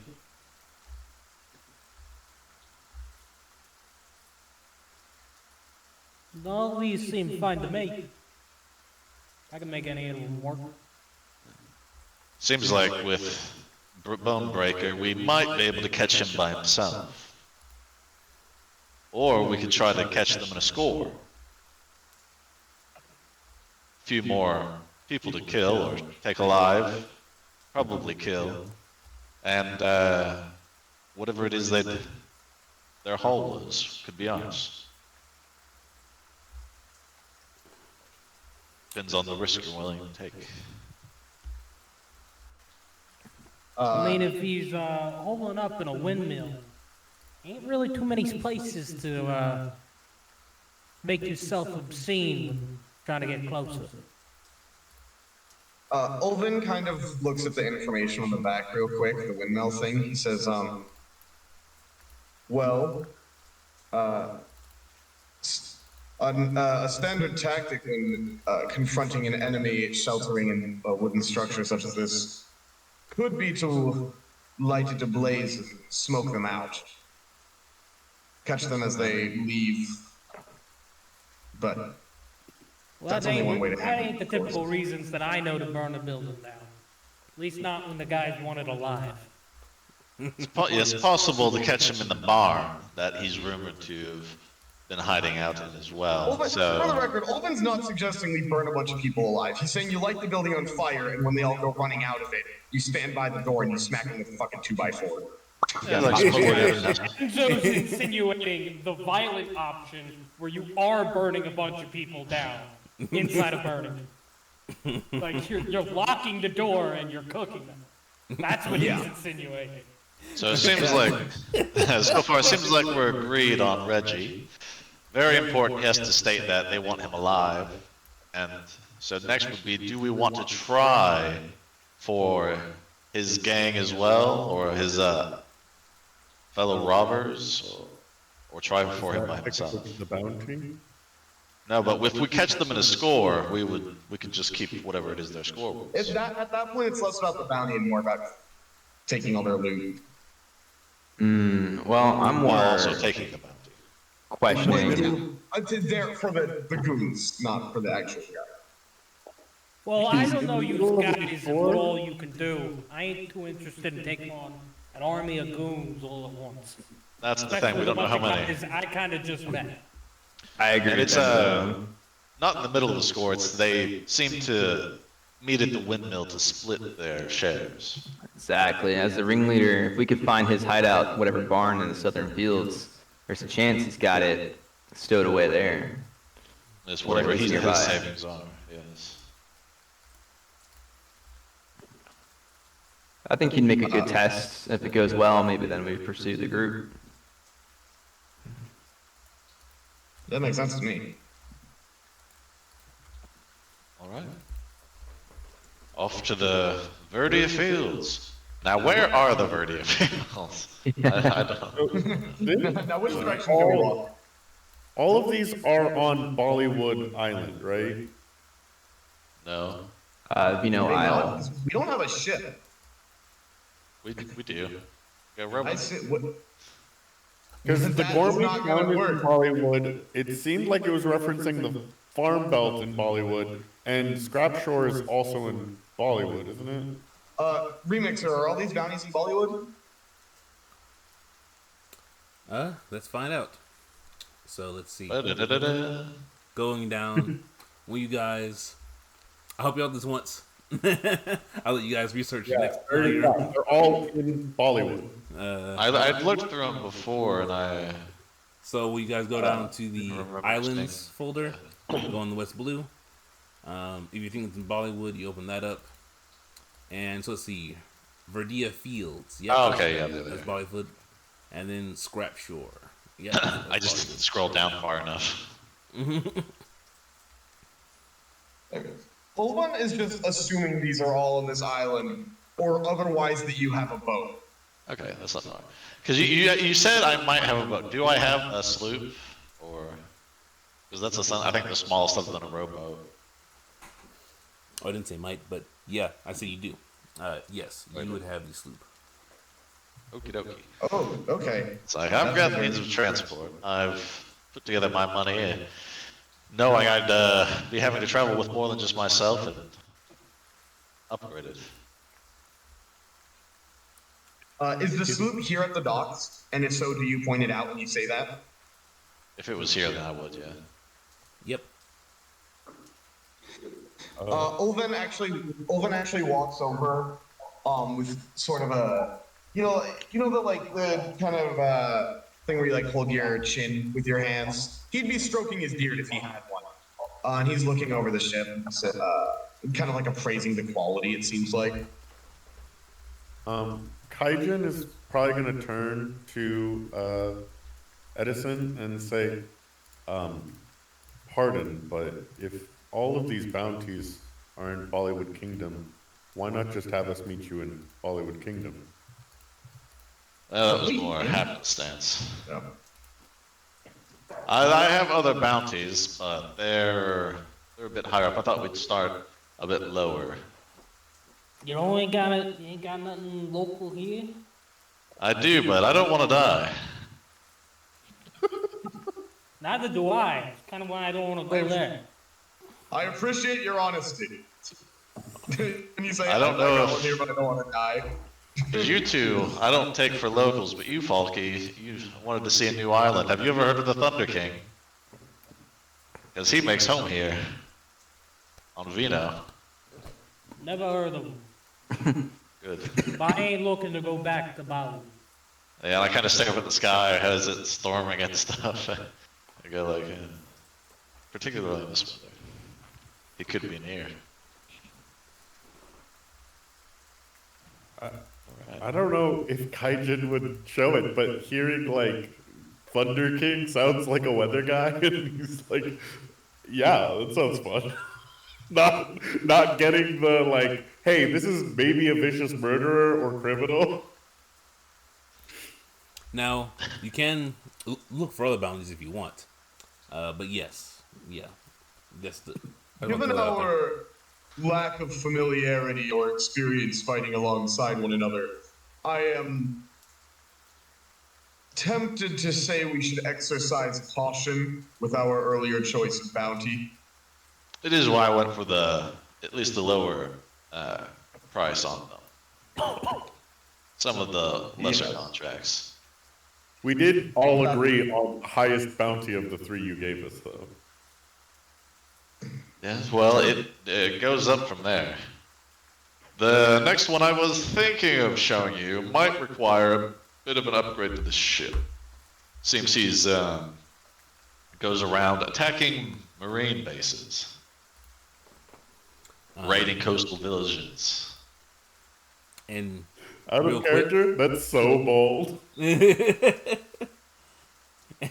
And real quick, I've added Edison's sloop to the player group 2 folder, so you guys can look at it, edit Sweet. it. And if you guys find Should I assume it's just like normal sloop stats? yep, and you guys can change the name whenever you name it, and if anyone has a picture they want to use for it, feel free to throw it up.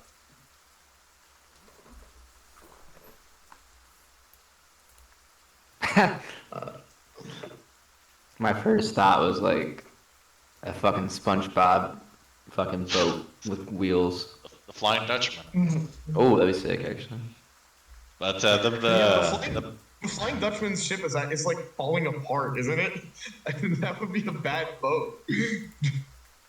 it's cool though.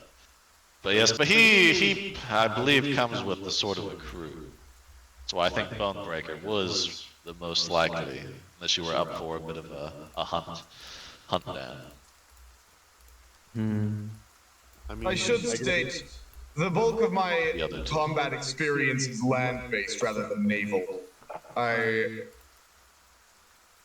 would likely do better in a setting such as this one, he kind of gestures around, than in some sort of ship of battle. Well, if we decide to go after him, we might, after another bounty, perhaps. Seems he holds up in a cave, accessible at low tide. So we could take him on, well, in a cave, but on land, see. so to speak. but likely still with his crew, correct? Yes. Likely with whoever he travels with. So, Possibly being okay, able to catch them unaware, but out of character real quick. So all of these bounties we have right now are in Bollywood Kingdom, and he doesn't want to go to Bollywood Kingdom, right? That's the problem. did somebody not?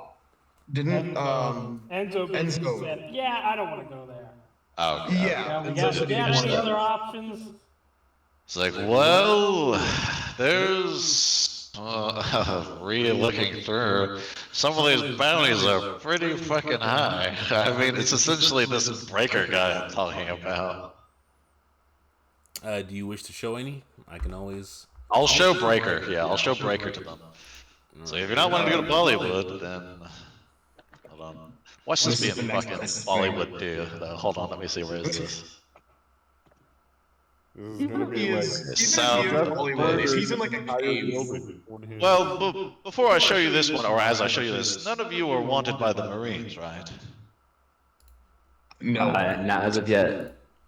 Okay, because this is near a Marine base. We may be stopped. This is a very good reason for us to be in the area. And Olivan, and perhaps- perhaps this gives you an indication that he is not a super experienced bounty hunter. He says, would holding umbrage with the Marines not make bounty hunting a nigh impossible task? What do you mean? Being wanted by the Marines? Yeah. You have to turn Is in he your saying- bounty to the Marines. You can Yeah, always so use he's third like- parties. To be fair, see. Olvin, it is very possible for only one of us to turn it in and then split the gold if one of us was wanted. And if you go to, depending on how strong you are, if you go to a lesser Marine establishment and they know they can't do anything to you, well, they might be likely just to give you the bounty, send you on your way. That just sounds like robbery with extra steps. I mean, you can always Well, just send the- a mule if you're so worried about it. You shave off 10% off the bounty. It's what you pay them with. Because it I was third see. party. Olvin is very clearly not used to criminal a criminal mindset like this. Oh, by the way, You guys are Breaker, like, Breaker's not sorry, available. what? Breaker's He's not not available. available? Oh. We said, I think Breaker is now available. Yes.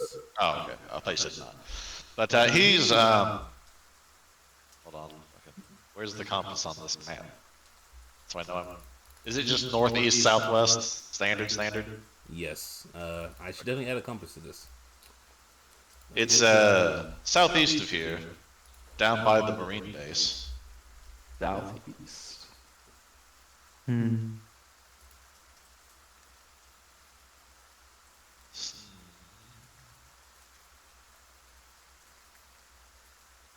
Grab this. And so it says, so out of character, it says that he's been raiding it, but he has a crew that he's raiding it with, right? Maybe. That's what I'm thinking. Because it is possible that he's just raiding it by himself. But like in character and everything, I'm thinking is like, because I hear raiding and that he's by the Marine base, so he's thinking as he escaped, he might have taken people with him or brought people up. Could have been a jailbreak. He did escape. Reference if he's doing the solo or with like a crew of people. Wait, say it again.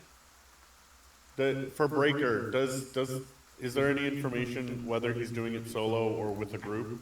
There is none. What's been listed on the bounty is what is Yes. known by, Okay. I guess I would say, the reporters of the bounties and anyone who may have survived seeing him or an encounter with him. So he's either a very, very dangerous individual or working with a small group. Because he has hit supply lines, Marine supply lines at that, and small villages. Yeah. But it is possible it is just him. This is just what we have. Well, if all other available bounties are off the table, he kind of looks at Enzo when he says that.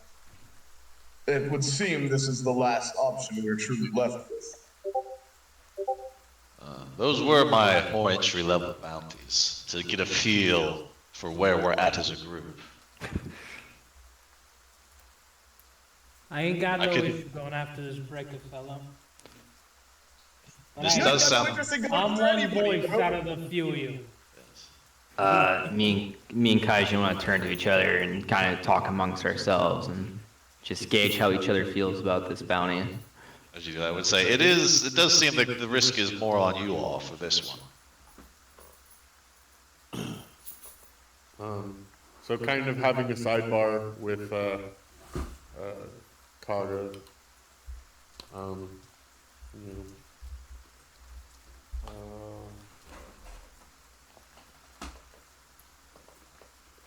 I think you just kind of see him nod at his brother. Yeah, if we ever want to have like, I guess sidebar, how would that normally work? Would I just like write a message him privately, or is it something like? Yeah, I mean that's one way to do it. If there's like another, you could hop into the Whispers voice chat, which I just noticed. Yeah, Yep. see that before. Yeah. So if you guys want to, I have a private conversation. You can always dip down there. Other players will just talk in the Roll20 chat, or even in Discord. So it's up to you, however you want to do it.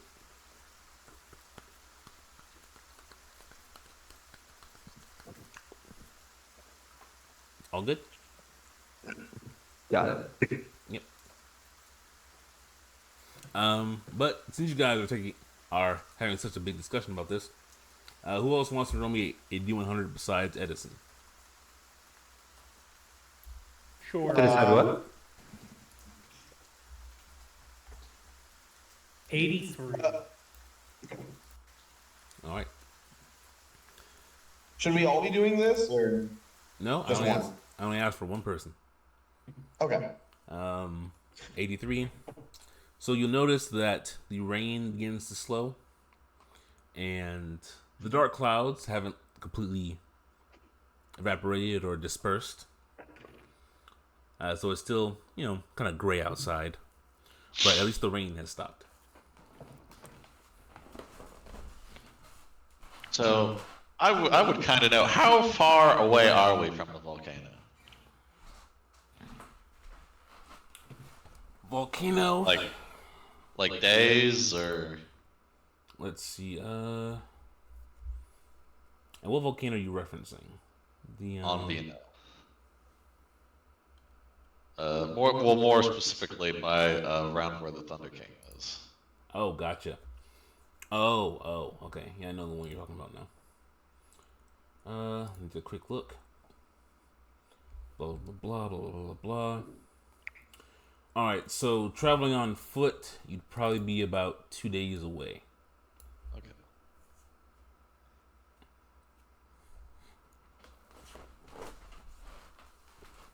Who's this Thunder King you speak of?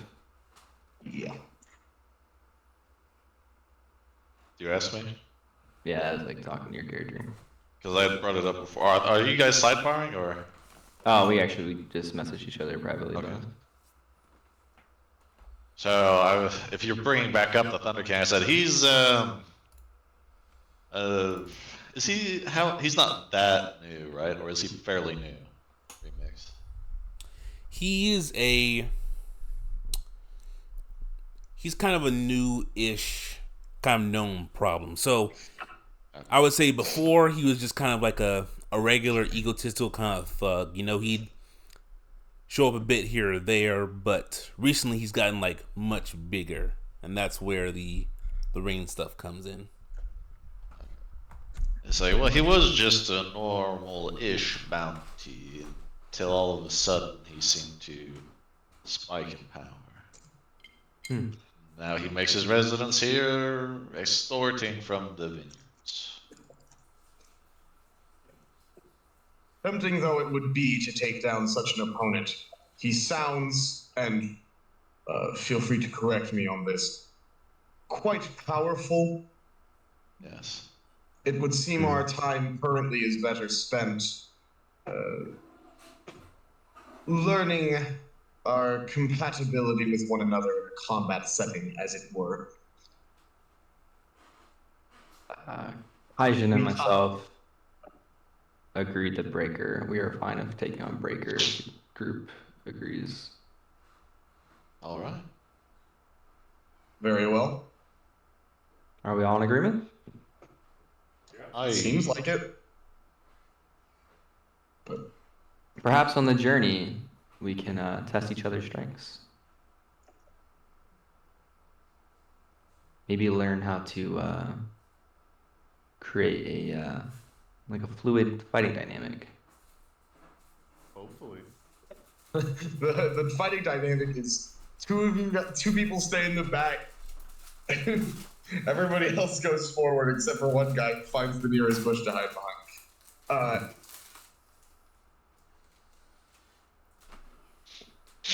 Brother, have you noticed the weather? What are your thoughts on that?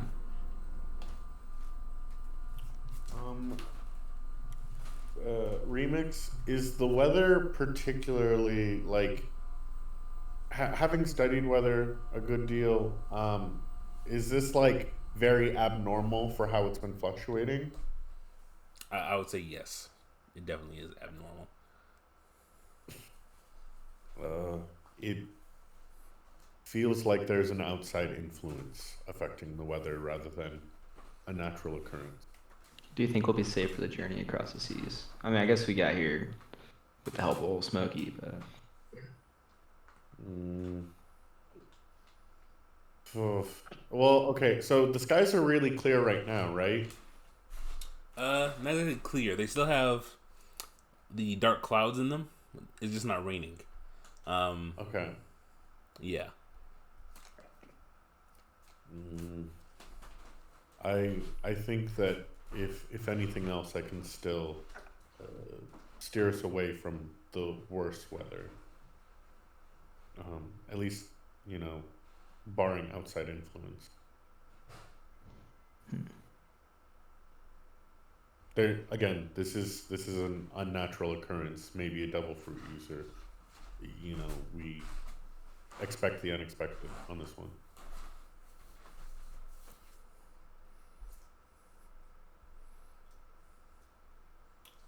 So are we all in agreement to set sail for Breaker? Let's get It underway. seems like- Right this way to my ship. Onward, men. All right. Sounds good to me. Considering we only move 72 miles a day, I think is it possible to quickly go get some rations from a nearby shop and then head out? Oh yeah, it's all up to what you guys Good want to point. do. Okay. Take off now or grab some supplies. Or some All wine. right. How many days travel is this gonna be? That's not a bad idea. Like It 7. looks to be about 8 from Vino Island to the Marine base, right? So it's 57 divided by Exactly. 22. And we have to go to the... Because that's just to the north coast of it, right? I thought it was on the southern coast. He's on the southern coast. The line is on the northern-ish coast. Oh, I see what you're saying. Oh, I have 10 days of rations. I'll be fine. I mean, that's also why Bollywood was kind of a good one. Yeah. Hey, you I had guys enough can to do what get you Bollywood. want. I said one thing. You guys still outvote me in majority. Okay, I have 10 days of rations. That should be fine. In terms of storing water, I'm not. Just have to keep buying water skins. I mean, I'm assuming we can have barrels of water skins worth of... lots of water skins worth. That's generally... That would make sense. How much water do we need for a 7-day journey? Maybe call it 8 just in case. 2 water skins a day. I'm assuming it's not hot. Hey, actually, question for you, Edison. Was there any other additional bounties near the 80th Marine Base? Or is it just Breaker? Near the 80th Marine Base? Well, first, I'll put it this way, they start jumping up after Breaker. Because so far, what you've shown us, we have like 1.5. The next one would also be kind of in Bali. I'm almost looking at the bounties you've shown us. That's almost $4 million worth, or 4 million berries worth. Or, in well, Bollywood. Alabrua. More so. Ideally, we would hit Bollywood, then possibly go to either Alabruja or the Marine Base. Because if Breaker, the 3 bounties overall would be worth more than Breaker, as well as prove to be less of a challenge. Well, So Magnus argue- Morgan's the Milo would be probably a bit of a challenge, as how many of you can go at a range, attack at a range? Gentlemen, if you can get me near here, I'll hold her down. It's That's the true. thing. Both of them specialize in more thievery and getting around. Whoops, shit, wrong button. I think that my brother is at least capable of the woman that I'm. Dang it, we need to scroll back to her. But bounty number 12, I think my brother. We could catch her up close possibly, but she does like to run around on rooftops. Again, I think my brother might be able to help with that, but I don't know about the Milo guy who's curving through the maze-like structures. Yes. Well, Enzo, how could you go into detail as to why it is you're not so keen to come to Bollywood? Is it just that that's where you came from, and you'd rather not see the same scenery twice? Yeah, we could put it that way. He's intentionally, clearly keeping it very vague. Not Anything really that, answering the question. Anything that a decent bit of money can fix? If it's simply you don't want to see the scenery again, I mean, I think it's worth the bounty to just go back. I'll say you this much, alright? There's worse things out there than facing these bounties. And what they might do to us if they get us after we're going after them. That's all I'll say. So, This ain't my make first a lot rodeo of... going through things, alright? I'd prefer not to go there, but if push comes to shove, money is where money is.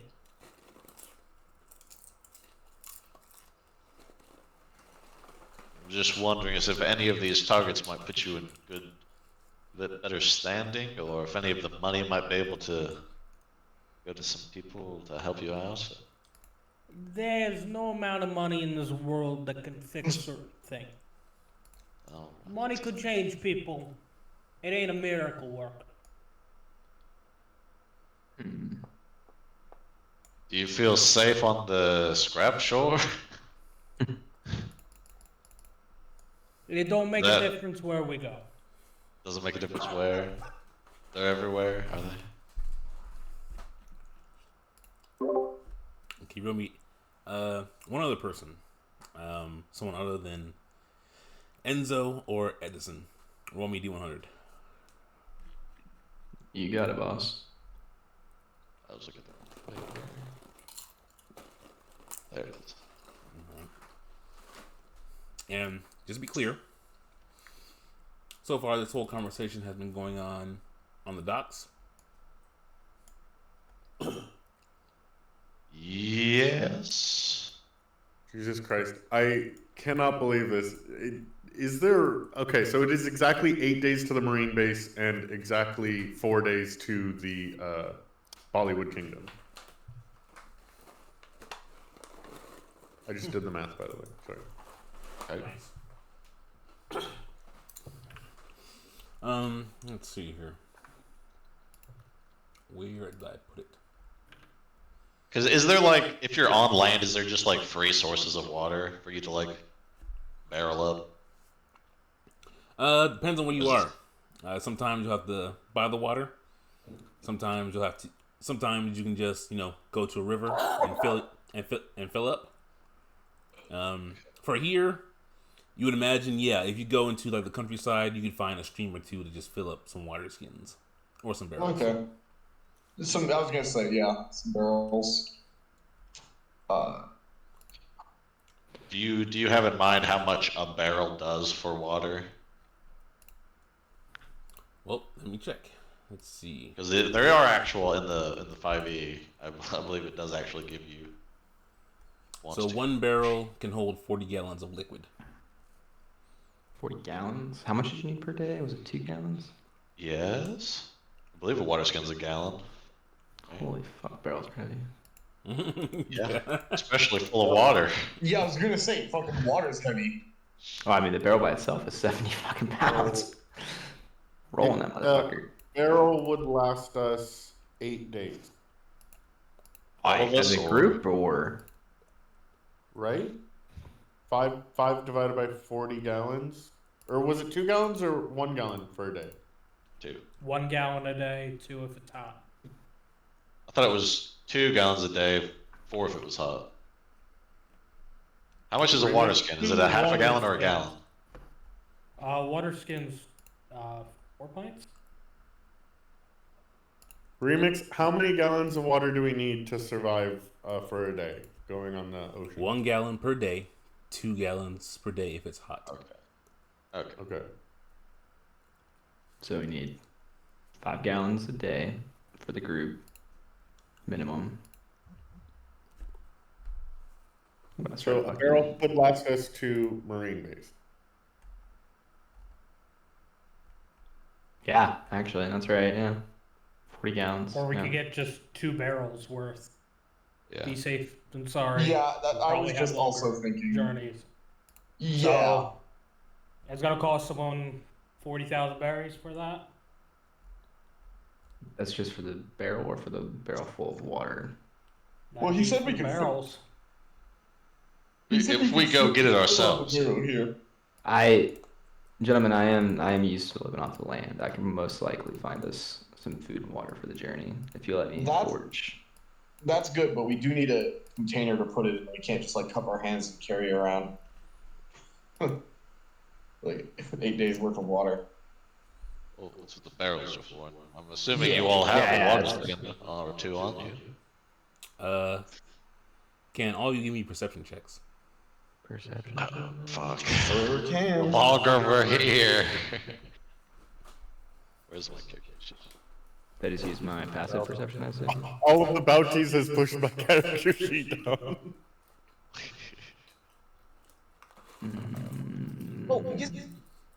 So hold on, let me roll this and see if it shows up like this. Okay, so that should be higher than it is. Because I have +3 wisdom and I'm proficient in it, but it's only giving me the. It's telling you you're +2 at wisdom. What's your wisdom score? My wisdom is 13. My wisdom is 16. Okay. And I'm proficient in perception, but it's not.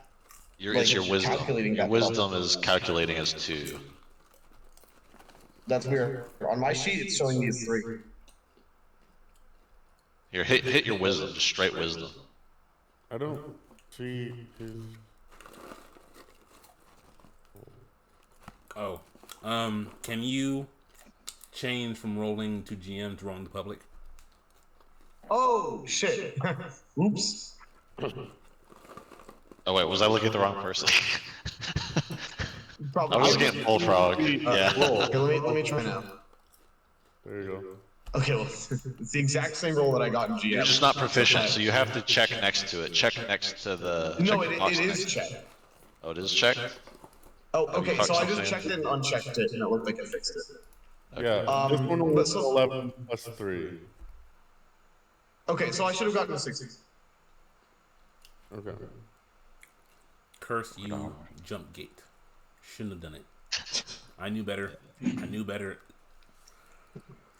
I fucking knew better.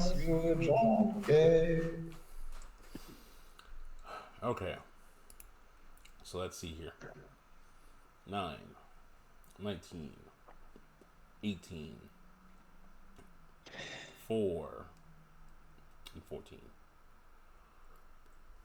Okay.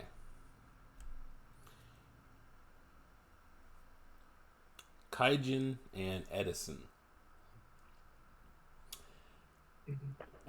Nothing really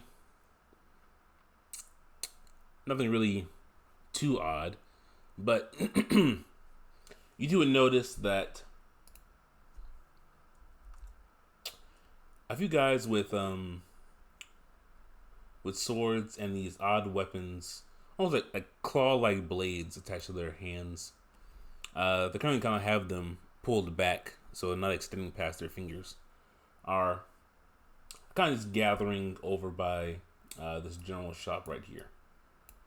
We're on the Hold on. Yeah, we're looking at the world map right now. Oh, I'm so stupid. I've been doing a bunch of other stuff while you guys were talking.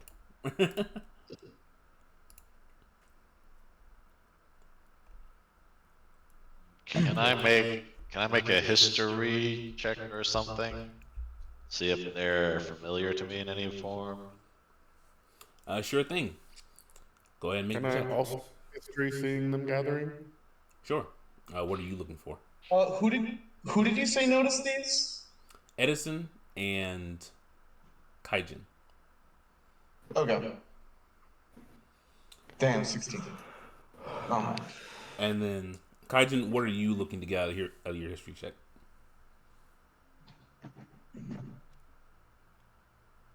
Should have checked to see if I need to read anything. Hello? Oh, me? I was just kind of like, if it's like recognizable as like, for example, there's like the 5 mafia families that are prominent, or if they're like part of a specific group, or maybe even like the description matches like a group from one of the bounties, kind of thing. Sure thing. 19 from, okay. Yeah, mine's essentially that, but also, have I tried to kill these people before? You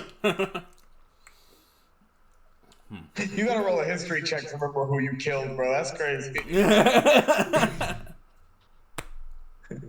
Okay. Do you have even the slightest idea how little that narrows it down? Some of these people, they go down in one shot, and not very memorable.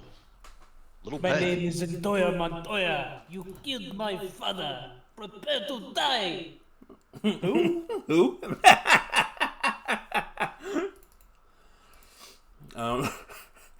Sorry, you're gonna have to be So- more specific than father. Yeah. So okay. So firstly, for Edison, 19, you don't recognize them from any bounty. You don't recognize them from any job you've done or anyone you've physically had to deal with before. But what does come to mind is that since the Thunder King has been kind of throwing his weight around a bit more, teenagers, young adults, some of them have been, I would say, kind of drawn to him in a way. There haven't been any reports about the Thunder King running with a crew, but individuals kind of like gathering together on their own have seemingly taken upon themselves kind of almost like raid wineries in his name, kind of like to impress him, or maybe to even kind of garner his attention in some way. Is there any information on them kicking it up to him, or is it literally just like they're inspired, he's cool, let's also do that? Is that You're asking if they're copycat criminals? essentially? It's Make Because if they're not kicking up at all, that's the thing. And I don't even mean by kicking up. As in, like, are they offering him any of their haul at all? I see. It's a mixture of both, you could say. Some have said they've seen some groups leaving, say, gifts outside where they think he would be.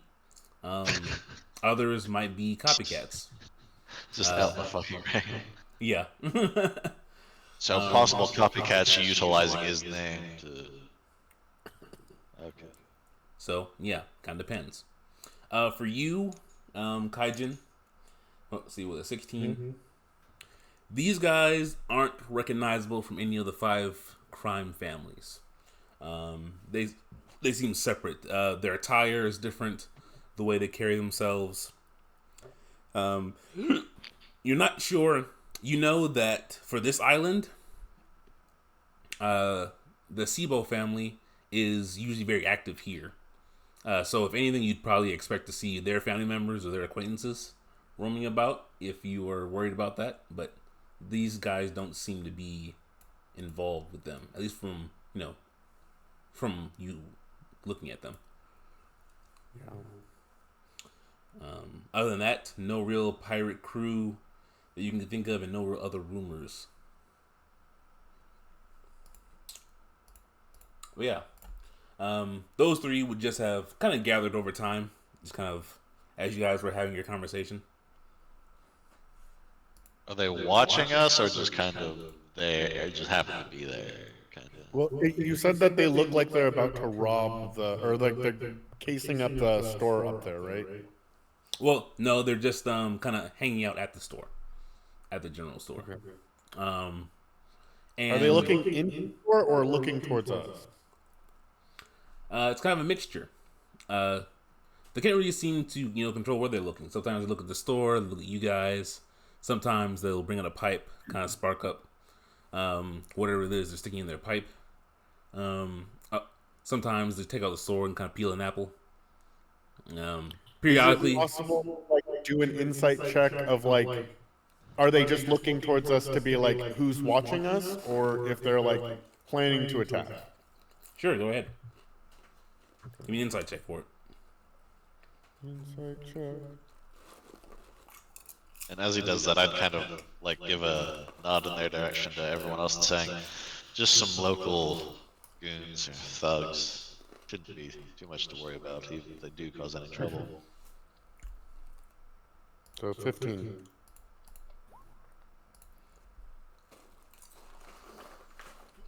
You would say they're paying special attention to your group. Though you see their eyes shifting from place to place or subject to subject, they're definitely taking in a lot of details about your group. I think they might be planning to rob. I say quietly, it seems like they might be trying to rob us. Mm-hmm. They kind of are keeping special attention on our group. I guess I can ask you here and now, how open are you all to starting a fight with those that might start one with us? It's sort of a gray zone. These aren't good individuals. Gotta take the initiative. I say. I didn't answer at all, but I did just look at my brother. As soon as you pose that question, I just looked to my brother rather than answering it. I don't see no Marines nearby. I don't see why we couldn't handle such a thing. Well, if those who'd like to get up close want to start heading towards the general store. I just realized I've been muted this whole fucking time. Olvin kind of shrugs and says, I take no umbrage with a preemptive strike against those who are already... He looks towards the group with just an impressive amount of disdain in his face.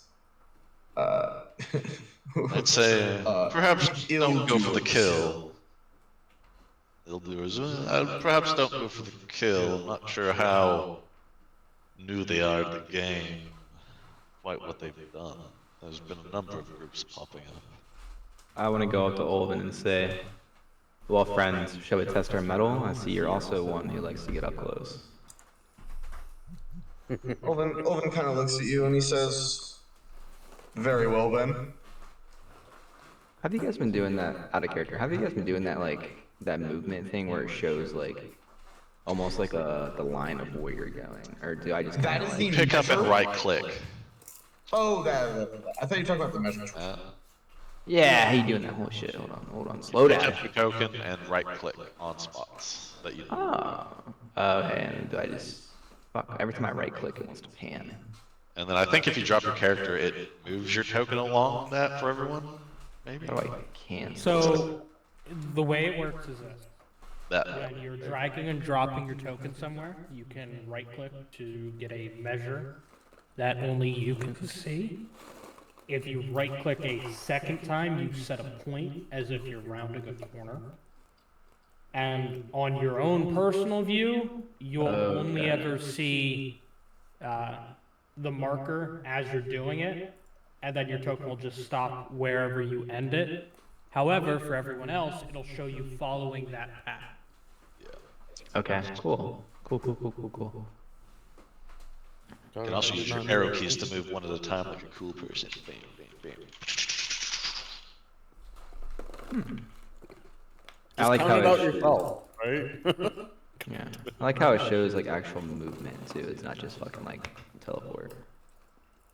Okay. All right, I got the movement down. I think at least enough to figure it out. So, Olvin, shall we see what these punks want?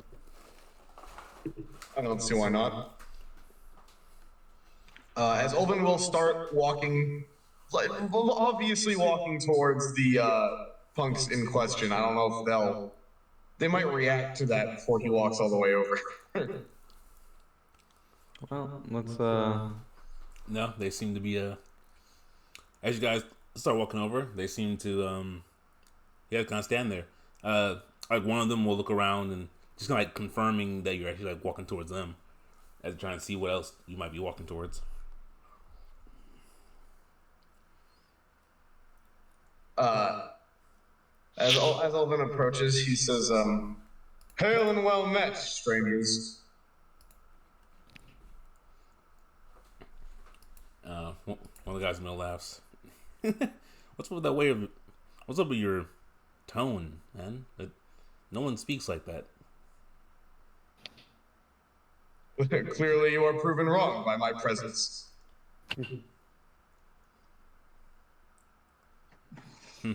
Whatever, freak. Fuck. I noticed you and your compatriots were paying special attention to my group of people. Did you have an issue you'd like to bring to light? One of the guys spits on the ground. Well, my issue is it's a public dock, and I can look wherever I want to look. He starts like exaggerating when you looking around. And right now, I want to look at the pack of weirdos standing at the end of a dock, chatting incessantly about hunting bounties, like a pack of idiots. I suppose you are correct.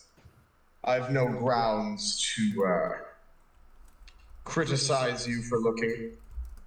I'd advise that idle eyes not lead you to foolish decisions, however.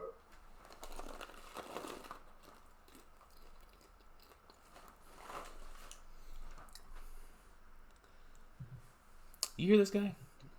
I know his method of speaking is absolutely atrocious.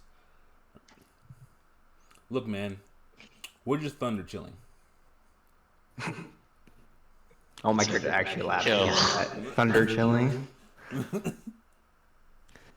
What is thunder chilling? Please enlighten me. Get some of your best buds. They each like do a fist pound with each other. Dress as tough as you can. Go stand around. Just look tough. So it's just for looks, eh? You have nothing to back it up? Shit.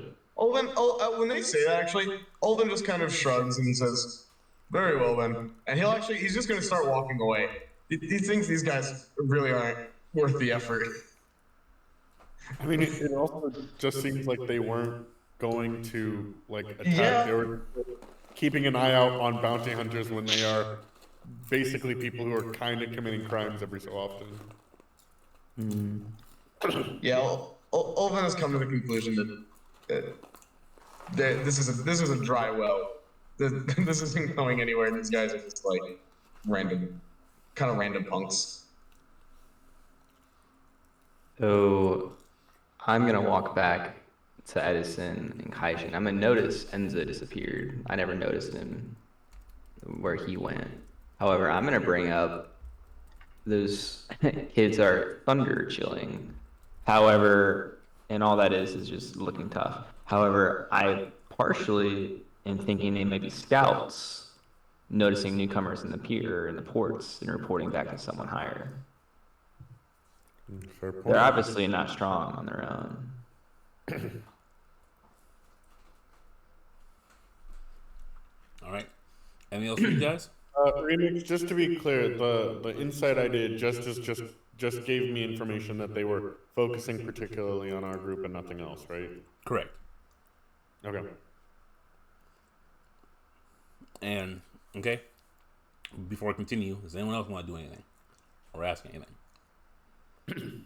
No, I got nothing. Where the fuck did Enza go? I'm just gonna look as- around and like throw up my arms like, where the fuck is this gonna go? As you ask that, Did, one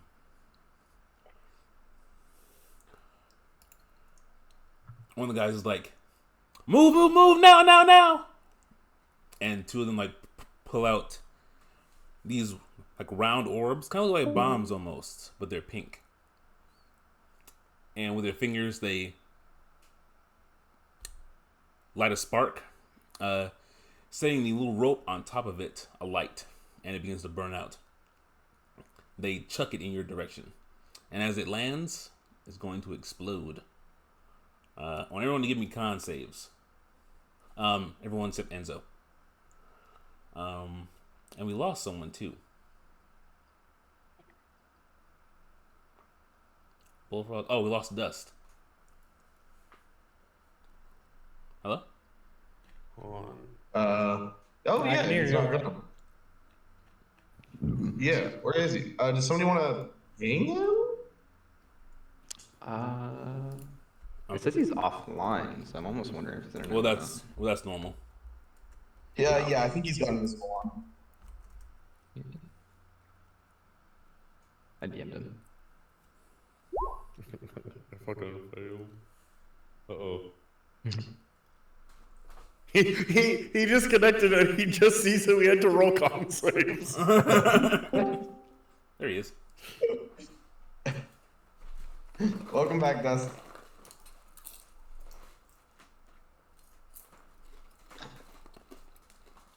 Dust, we have to roll con saves.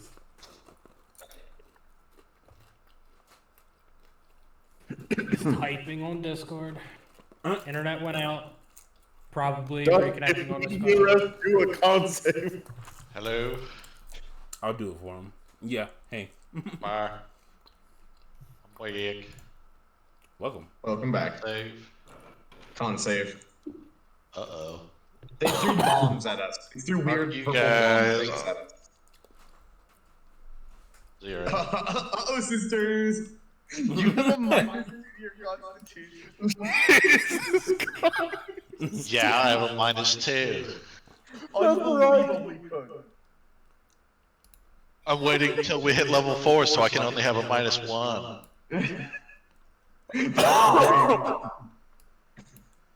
Incredibly cursed to see the number 0. Hey, it's not a Is negative. it not possible to clash that bomb? I think flashing is for attacks. Let's see. Not for AoE. Generally clashing for attacks. Now I have allowed it to be done, when in certain situations. In this one, no, you were not able to clash back with it. I couldn't flash it as they were trying to throw it to set it off in their hands.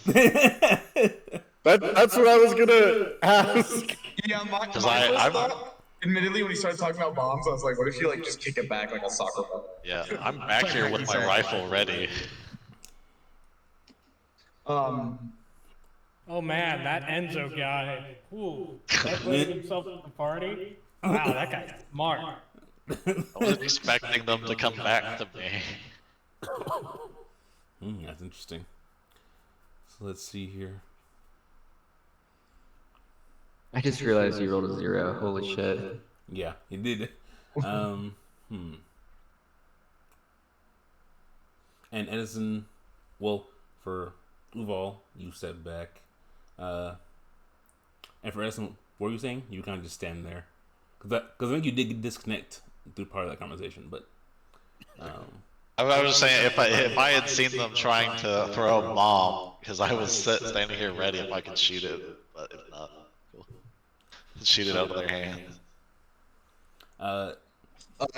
Since you were more so standing back ready, I'll allow you to shoot 1. Would you give me an attack roll?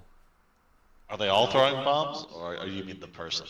He said 2, I think. Correct. I'll do the rightmost one. All right. Just normal, right? Yep, give me a normal attack roll. 15? All right. That hit? Yes, it does hit. Roll me damage. Alright, and I'll mark him. With my Duel of Death.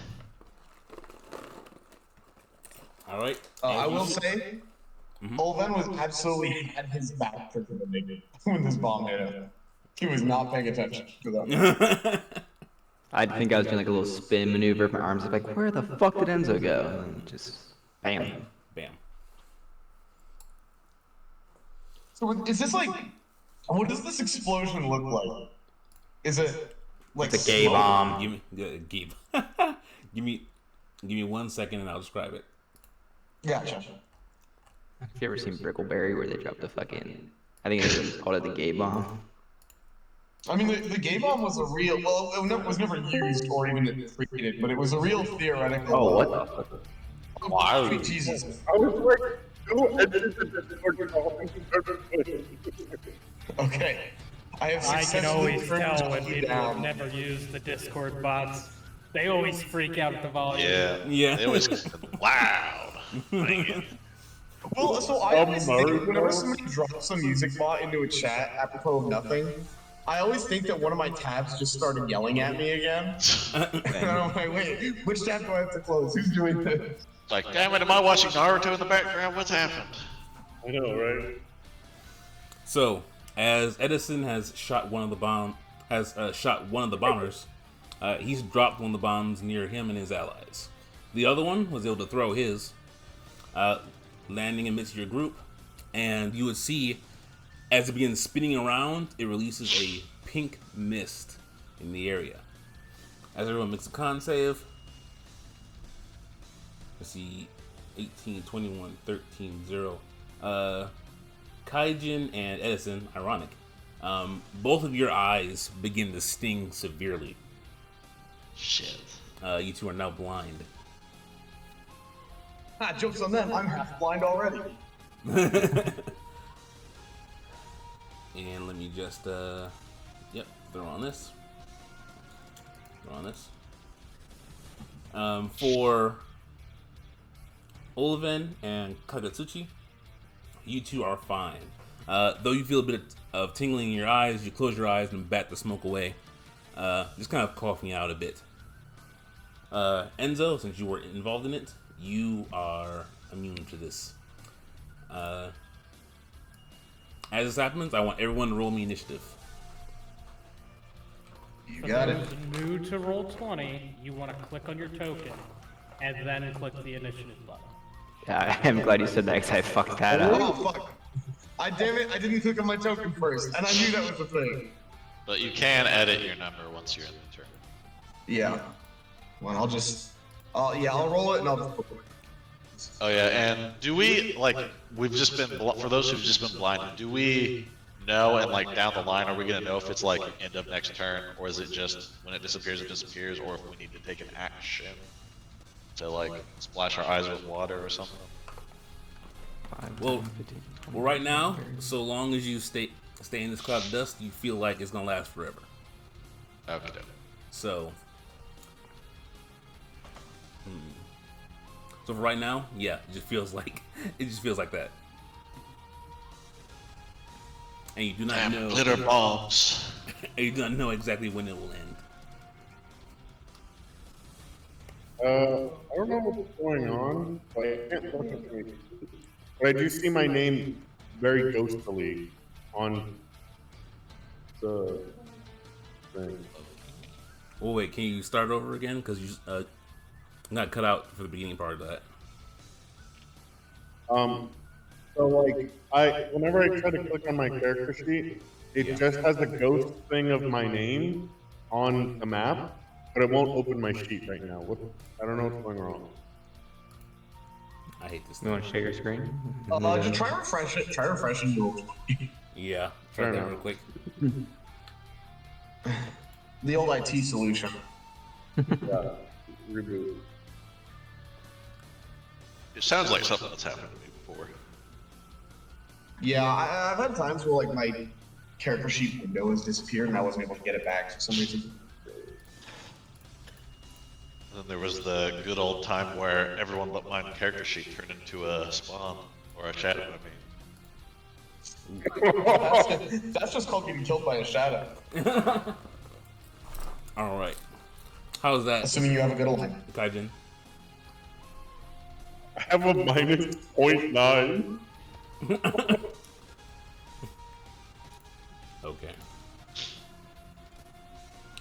Let me roll this.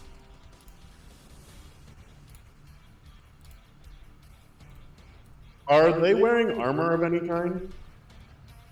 So far from what you can see, they're just wearing what they have in the picture. So just like basic like vest with their shirt open. Not much armor Just like at a all. little tool. Yeah. Dude, they're thunder chilling, bro. Die, dude. I literally couldn't help but laugh when I heard that. Where's Thunder chilling, bro? Okay. So everyone seems to be in the turn order. We'll start with Kagatsuchi. Right, cool. So, Some of us rolled pretty good for initiative. alright, so I want to run up to the one on the far right. Actually, no, I'm gonna go to the one in the middle. I'm gonna be intimidating as fuck. Oh, I was really hoping you were gonna go for Wait, did you need to do another cloud on them? Or did the bomb not go off that he dropped? That's actually a really good point. Oh, yeah, that is a good question. Say it again. The bomb that the thug dropped that he shot out of his hand. Yep. Did that go off? Should there be a cloud there? No, there should not be. Not yet, at least. Okay. Well, whatever. And I'm just gonna like do like a sprinting fucking punch right into this kid's face, trying to drive him into the wall. So, do I have to select a target for that, or do I just? And well, you already said who you want to attack. That's pretty much it. And then you roll your attack roll. All right, so you can see my Yeah, attack it's roll gonna right tell now. Yeah, I can Yep. see your ping. And you rolled pretty good. Mm-hmm. Right, I did. So I'm just gonna fucking hit this kid into the wall, and with my bonus action, I want to use my bruiser feature and try and grapple him into the wall. What it's gonna look like is I'm gonna use like my right arm and like pin his neck to the. There's a wall right there, right? I'm not crazy. Yeah. Yeah, no. You're not Yep. crazy. I'm gonna basically use my fucking arm to pin his neck to the like raise him up into the wall, hold him there. Gotcha. Yeah, okay. That'll hit. So go ahead and deal damage, and then. And is it just on hit? There's no other check or roll for it? Actually, can you share the. Or I would say post the bruiser feature to chat. Do you know how to do that? Yep, there is. It'll I think be it's just the he can. bottom. I think it's just he can grapple as a bonus action. It's the last paragraph. He has a bonus action. Yeah, so that you do still need to make an athletics contest. Use a weapon, one arm strike, or grapple as a bonus. Oh, yeah, grapple. Okay. So roll me damage first. I click this, I think? Yeah. Damn, that's it. That's dog shit. That's 3. You rolled a 1. Yeah, you rolled a 1. So yeah, you punch him in the face. And as you go for your move, go ahead and give me an athletics check.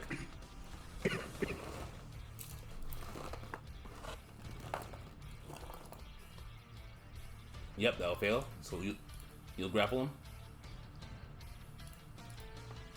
I'll keep him pinned to that wall, and I guess end my turn. Is there like a do I have to do anything in the turn order, or just like Nope. say, hey, I'm Just say all you're. good? Just say you end your turn. I end my turn. As you end your turn there, you look on the floor, and there's a bit of sizzling going that you can hear from one of the bombs that that one of the young punks was not able to throw. I'm just gonna look to like a fourth wall and just like go ruh-roh. Okay. Ulvin?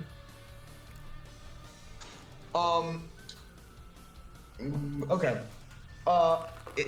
Is it possible? Can I just like kick away the bomb on the floor as an object interaction? Like if I walk over there. Yep. Who are you kicking it to? I would just kick it like over here, just to where it's not a problem anymore. Because I'm a frontliner and I really don't want the the enemy group to be in a cloud of disadvantaged juice. All right. And then where was over here? I didn't see it.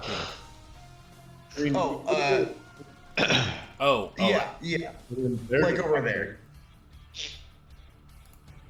I see it. So Ulvin's just gonna walk out of the cloud. You know the fucking the walk when you just come out of when somebody tries to blow you up and you just walk out of the cloud and you're fine. Yes. He has a look of almost parental disappointment on his face, walking towards this kid. And as he just shakes his head slowly and walks over, and he's just gonna boot the bomb away in this direction. Mm-hmm. And he's gonna pull out he's gonna pull out the sword on his hip. There's no reason to go all fucking. There's no reason to go all out on this fucking dipshit. And he's gonna swing on him.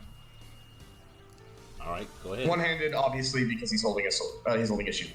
Yep. Fuck me running. As he sees you swing, he instantly steps to the side and lets your sword just clatter to the ground. All right. Well, I don't actually have action surge yet, so. All right. That's all I got. Okay, now for Edison and Kaijin. Now that you two are outside of the smoke, at the end of your turn, I need you to give me another con save. Okay. All right, starting with these guys. All right, so one's grabbed one of our guys. The other one just walked up to us and missed an attack. You know, I have an idea for this. Olvin, give me a acrobatics or athletics check. All right.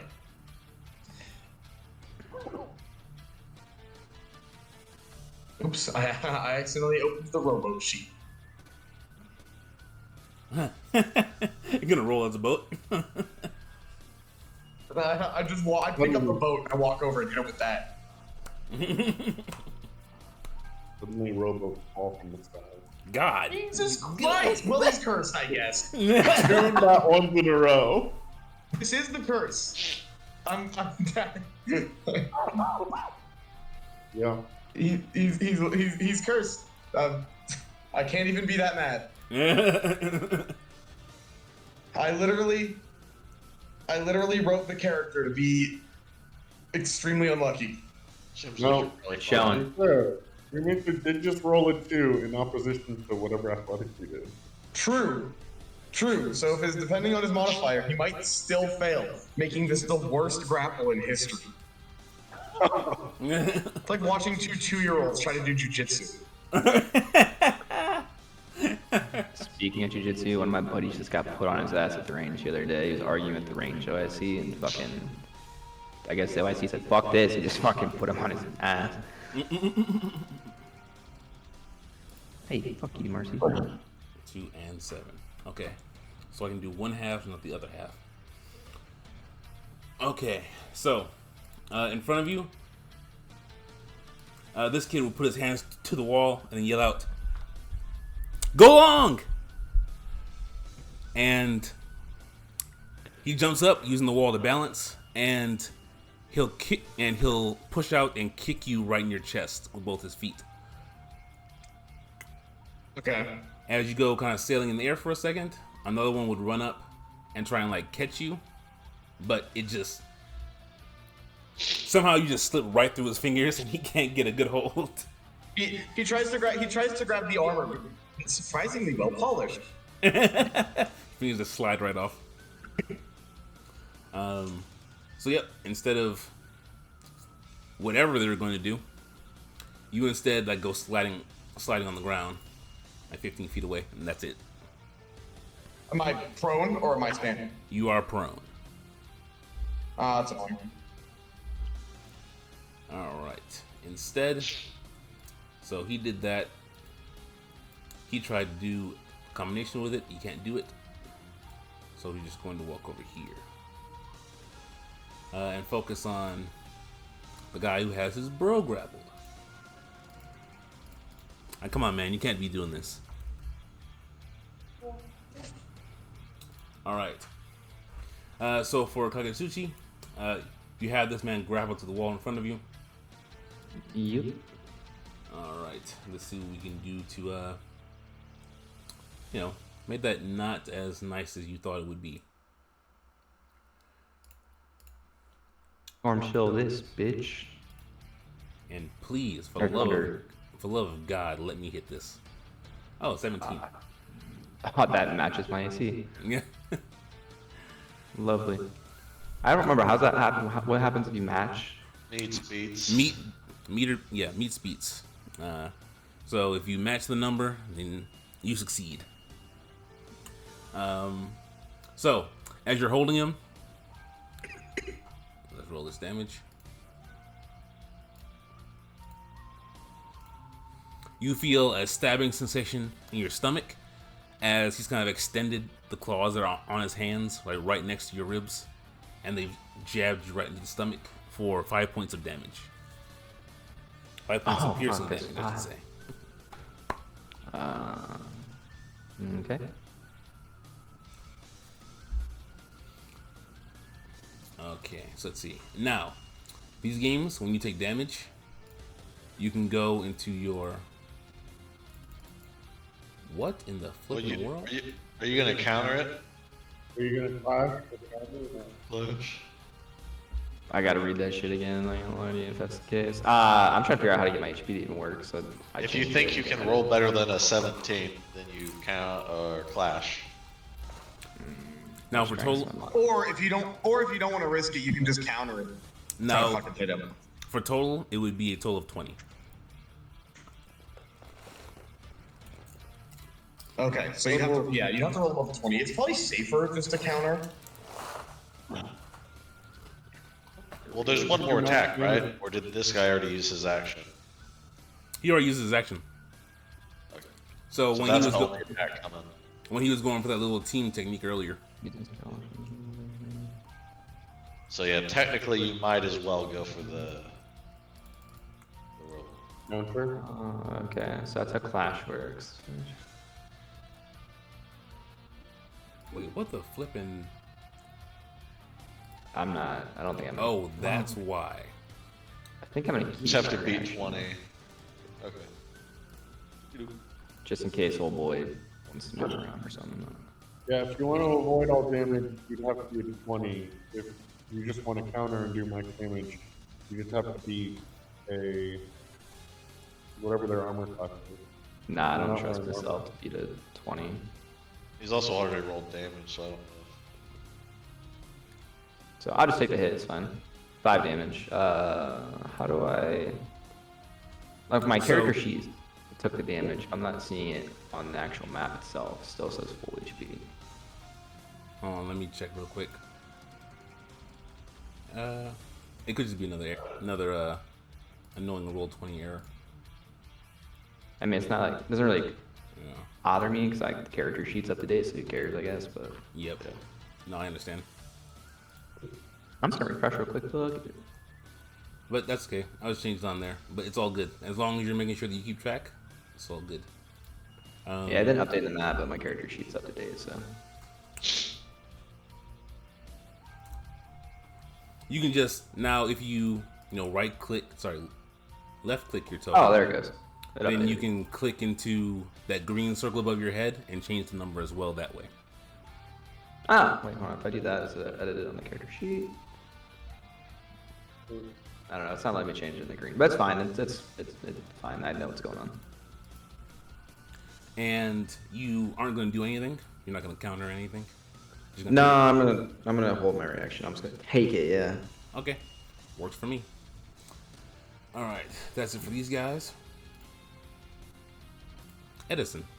And con save at end of turn? End of turn. Yes. Or, okay. So am I attacking at just disadvantage? Well, let's check the blind condition. I believe so. All right. Conditions blinded. All right. So blind creatures can't see and automatically fail any ability checks. Attack rolls against the creature have advantage, and the creature's attack rolls have disadvantage. So yep. Alright, so just disadvantage. Same guy. Uh-oh. Miss you. Same guy. You just sees like a thud next to his head. That could have been you. And a 3 on my constitution. Your eye's still burning. Is that it for you? You're a little fucker. Yeah, I'm just like, oh, I'm not going for non-lethal on that fucker. Enza? Question: do you use the flanking rules? Awesome question. So, flanking in this game, yes. And what flanking means is that if you kind of create a straight line between you and an ally, with an enemy being in the middle of the two of you, you'll gain advantage on your attack rolls against that creature. Oh, that's good to know. Is that corner to corner or Say corner like to corner. Does like that work? Corner to corner, his corner to his corner. Yeah, as long as you create the straight line.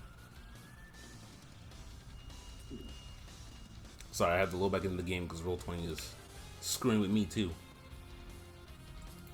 Alright, well, Enzo will make his way out of the bush, coming up behind this guy, who's now positioned himself between Kakatsuchi and him and Enzo, and will stab it. As he's produced a rapier from his pantaloons. That is awful roll, but a 10. Awful roll, but a 10. Let's see, what's the AC on these guys, if I can remember. A 10 will not hit. That's what I thought. And that is all I can do. So many people have had a 1 as one of their things. There we go. I'm back in this. All right. Yeah, this is why I put forth the low bounties. Start to add up. Kaijin. I didn't quite add the climb attack, but it does use my intelligence modifier, right? Correct. Okay. I realize that I don't know how to do that in the sheet, so I'm going to roll a d20 and add 6 to it. Twice. Wait, no. Yeah. Do it. Hold on. Oh. Of course you're doing this. Okay, so that's 15 to hit. On who? Probably the one that's closest is the one between Enzo and Tagatsuchi. Plus the one that's probably, if this guy on the right comes down, it will create advantage. Okay. And then you said that's 15. Yep, so that'll hit. And then Anything. check.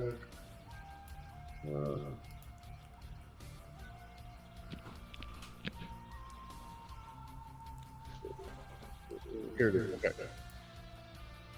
Forgot to add my weapon. Okay. So you just see a bolt of lightning shoot out and hit him for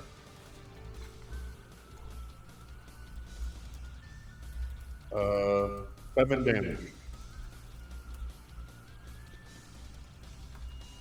Con save. After hitting him with 7 points of damage, he looks badly injured.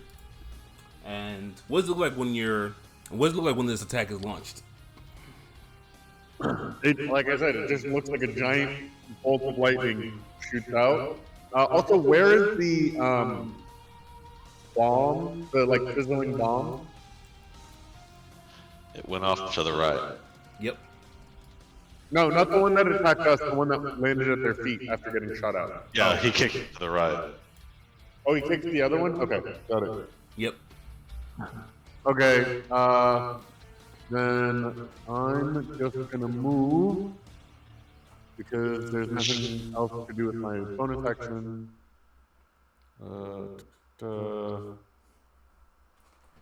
Yeah. Move here. Remember your con save. And then yes, I need to do a con save to no longer be blind. Yep.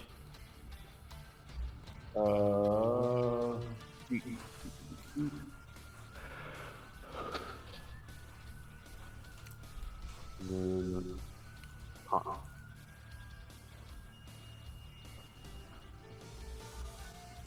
Okay, let's see. 13 again? You got 13 last time. That failed. Yeah.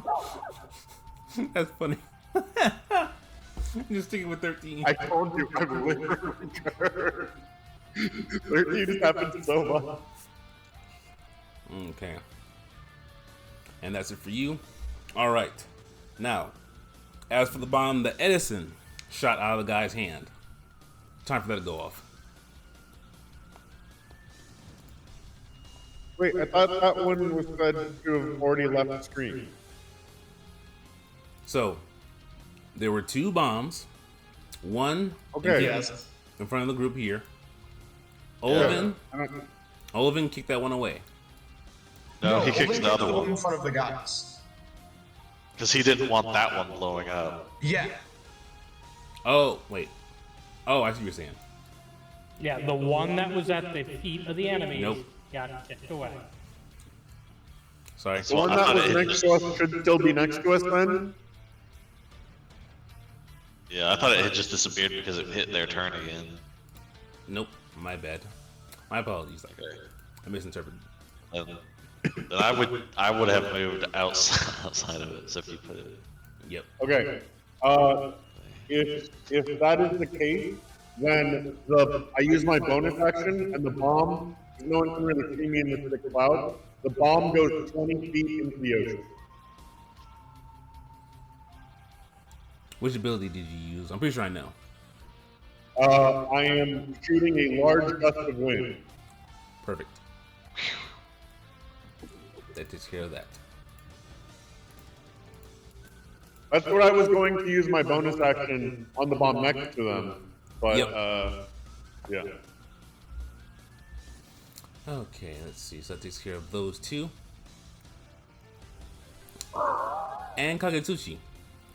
Alright, so what I want to do is I want to do an unarmed strike on the guy to my left, but how I want to do it, if he'll let me, is I want to take the guy I'm currently grappling and kind of like throw him, not actually throw him, but like as the unarmed strike, fucking just like smash his body into the guy on my left and pin him right back up as like an unarmed strike. Point of order, you can use that thing where you launch people if you hit them with an unarmed attack. Just What about that? Yeah, that's right. so, I don't know if that's how you want to play this, but that is an option. Nah, I just want to like use this other guy's body just as pretty much as my weapon, like a tree as an unarmed strike, I guess, or if that's allowed. Or as an improvised you wouldn't- weapon. Depends It's on like what a- you want to say for it. No, you wouldn't be able to just treat his body as an unarmed weapon. I can let you try and slam him into his friend to be able to deal damage, but the damage will be, up to me in that case. Nah, if that's the case, then I am going to. While I'm holding the one guy, I'm gonna kind of sweep with my other leg to do almost like a roundhouse kick, I guess, on the guy to my left. All right, because you're flanking gives you advantage on the attack roll against the enemy, so you have advantage. Almost certain that hits. Yeah. Yes, trust me. If it didn't hit, you guys would be in deep shit right now. 5 damage. All right. That's going. Now, is this going to be a lethal attack or non-lethal attack? So this will be a non-lethal attack. What I want to do is I'm gonna try and just like fuck up his leg to where he falls on the ground, so that I can take my left leg and just like fold his chest down to that leg after he's fallen down unconscious. Gotcha. And with my Luckily, bonus attack, sorry. luckily, you don't actually have to. He falls unconscious and he hits the ground. Then with my bonus action, I'm gonna deliver with my free hand, just a fucking strikes this guy's face pinned up against the wall. And that is using. Scrapper. Okay, yeah, Scrapper. You have a bonus action. That works. Boy, you're rolling a lot better than I did. For 8 damage.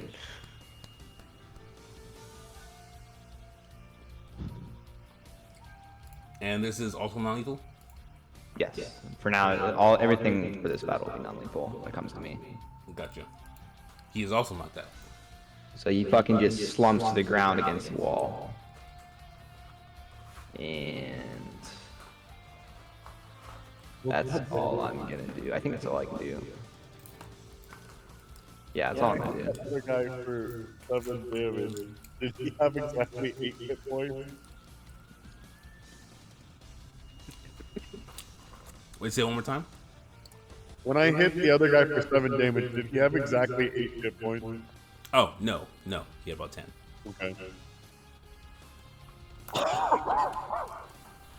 Okay, Olivin.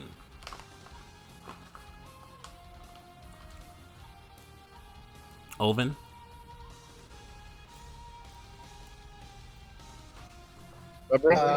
Yeah. So, well, there's one guy left, and it was also the guy who kicked me. So I guess I'm gonna get my get back. I'm just gonna stand up from prone, walk over, and try to smack him again. All right, do your best. I'm gonna yell at Olvin, you can't let me have all the fun. Because I'm just fucking bleeding profusely from my ribs, just laughing. Indeed. Come on, let's see that attack roll. Come on, not a 1. Come on, not a 1. Wow, that's still pretty bad. Might be good enough, maybe. 12 will hit. Oh, so tough. Alright. 9 slashing damage. He looks badly injured. And you know what? For funsies, I'm gonna try to fling him. Wait, if I fling him, do I have to fling him directly or away, or can I fling him to, like, the side? You fling to the side. Because I want to fling him this way. Do you fling enemies and like obstacles to deal damage? We talked about that. It depends on the obstacle. Yep. And give me an athletics check, please. You got it. That's why we installed spikes on the inside of the ship railing. Yeah. My ship is my weapon. I think I won. Yep. And then, based on This your is not strength, lethal, by the way. Obviously, I know this isn't taking him down, but so 18 strength, I believe that's 30 feet. all right, let's check. Looks like So that should drop him right here. 18 strength. Yep, 30 feet. And he just goes skittering along the ground. As Alvin like just stands up, stomps back over, and kind of with the flat of his sword, just like smacks, basically backhanded, and just like sends him flying. As well, I do second wind, but I still haven't taken any damage. That's the end of my turn. All right. He's gonna stand back up, and immediately you just start seeing like streams of tears like running down his face.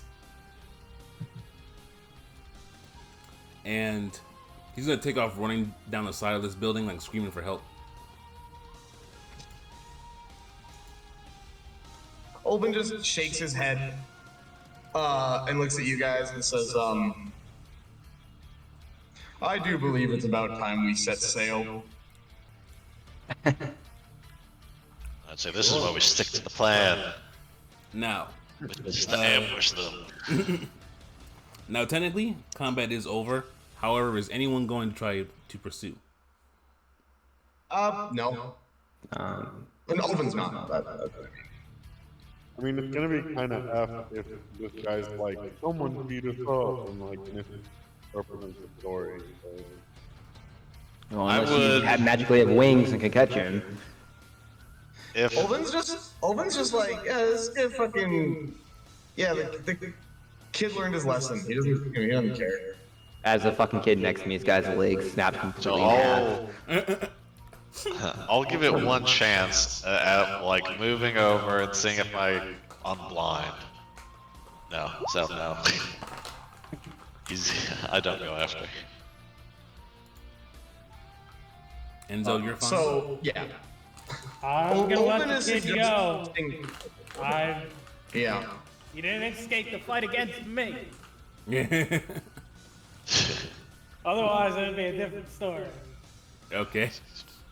All right. Then I'll end things.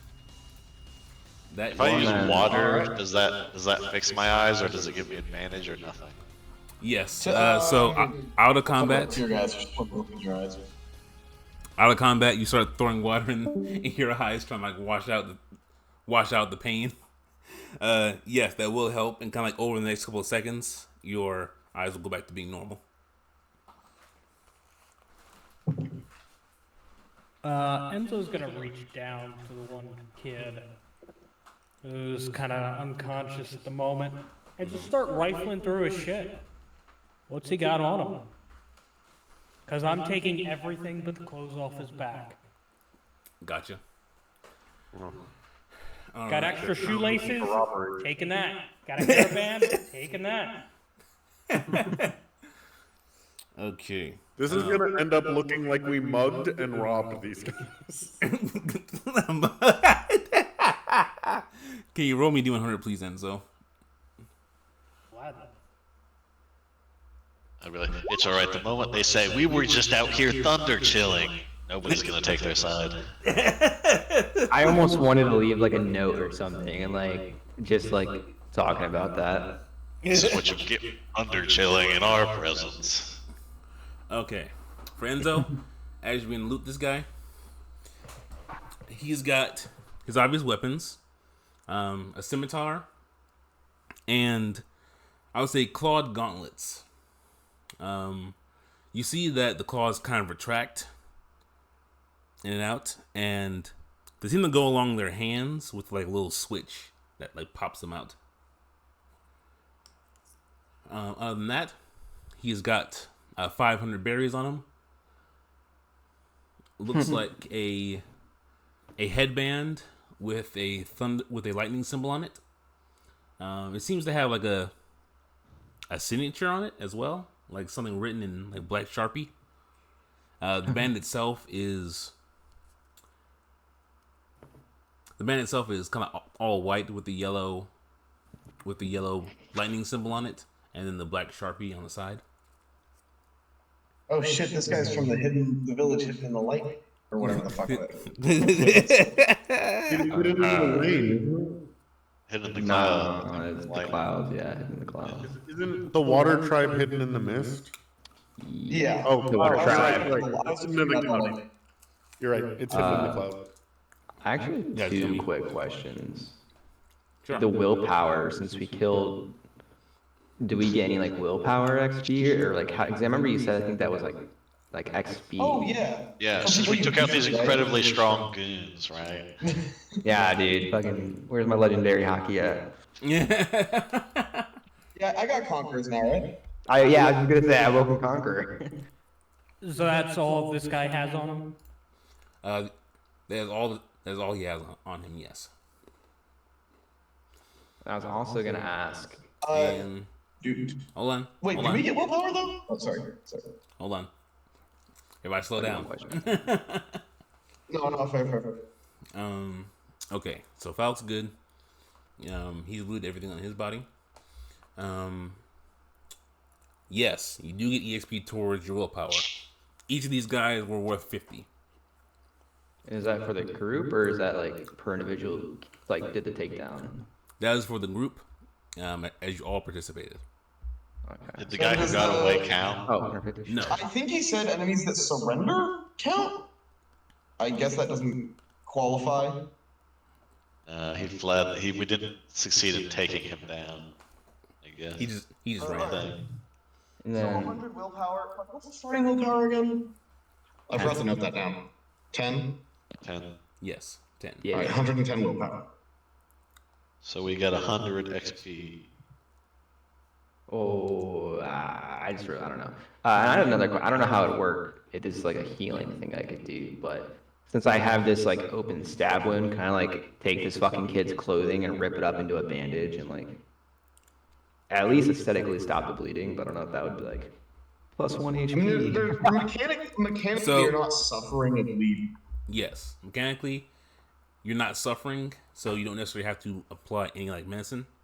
Okay, For not the status effect. I gotcha. yeah, for this That game, makes sense. you're still above half of your max HP. So though you're kind of like bleeding, Is you can that- kind of consider this like a flesh wound almost. Okay. Is that okay? I do have a question about that. So, is it if you end combat at half HP, or if at any point you reach half HP? I think if it's you're reduced to. So yes, Because I haven't any. So, like, if I get reduced to like a little under half HP, and then I use second wind to heal back to above that, when combat ends, am I still suffering all of the stuff that comes from the half HP thing? Good question. I would say yes, and here's why. Your second wind, I'm considering as you're not physically healing. You're just physically pushing yourself to work beyond what your body, normally is capable of. Yeah, I mean that makes sense. It's not like Ulven has a fucking. It's not like Ulven's Wolverine. He's not like, all right, time to activate my healing factor. What about doctor healing from the ship? The doctor roll. Well, we don't have What a about- doctor, right? I what think about- doctors can counteract the Oh yeah. I forgot about that. I think What's day he can doctors- heal? he said doctors can counteract, or like doctors are how you recover from the half HP thing. Yes. If they check you, but I'm asking specifically about the doctor roll healing. If that takes us above 50, does that put us in the clear?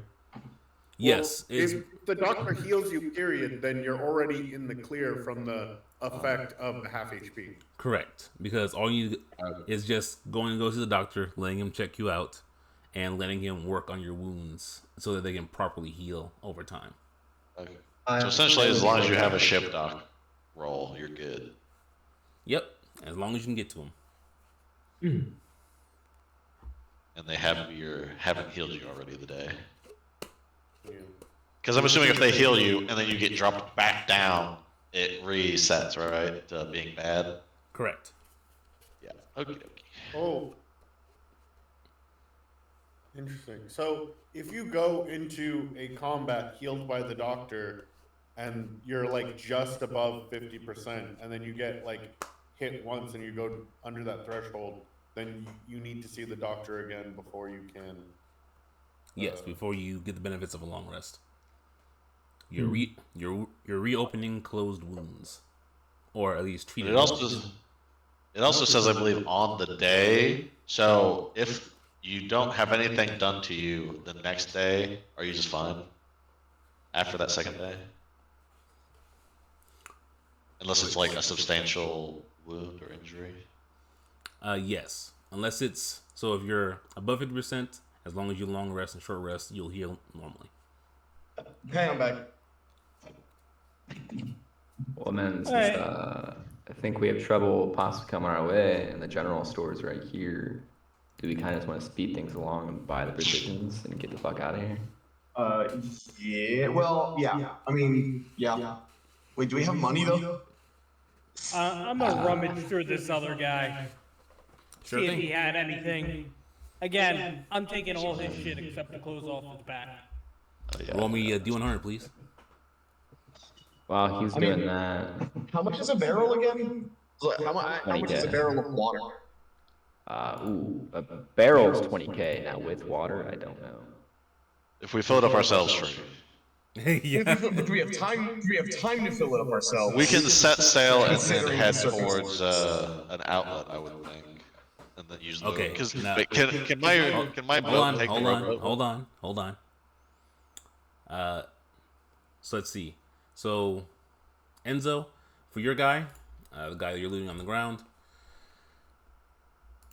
as I said before, you gain the same kind of weapons because they're pretty much all using the same thing. For this guy, you do find a tear gas bomb. I'll drop you a handout on that later.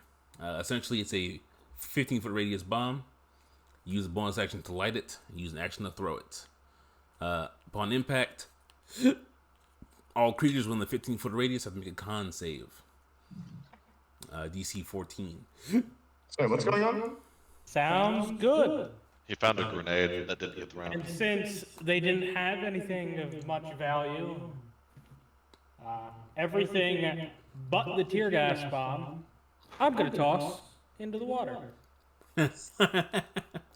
Their lightning headbands, their scimitars, their clawed gauntlets, pocketing the money, and the bomb. Awesome. Not even gonna bother to read what was on the headband. Not even bothering. All right. Eat the business he's in. Now, Does it look like they had any weather check on them? give me an investigation check. And then who else had a question? Was it you, Dust? Yeah, I was asking if the rowboat can. Is it small enough that we can, you know, like rig it up on the sloop, or is it just gonna have to be a separate entity entirely? Let me check. For the investigation of the weather tech, these guys are weather tech free. Okay.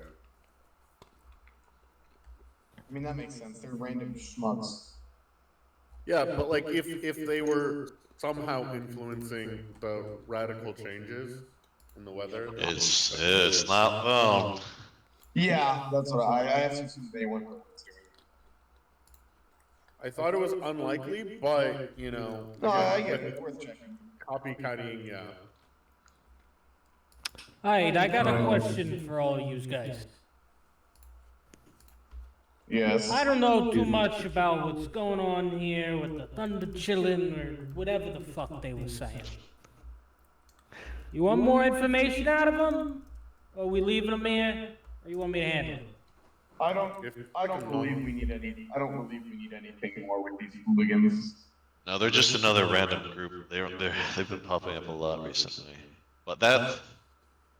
Well, I guess I was fucking blinded, so I didn't really see what the hell. That's the thing. I didn't see the weather tech attack.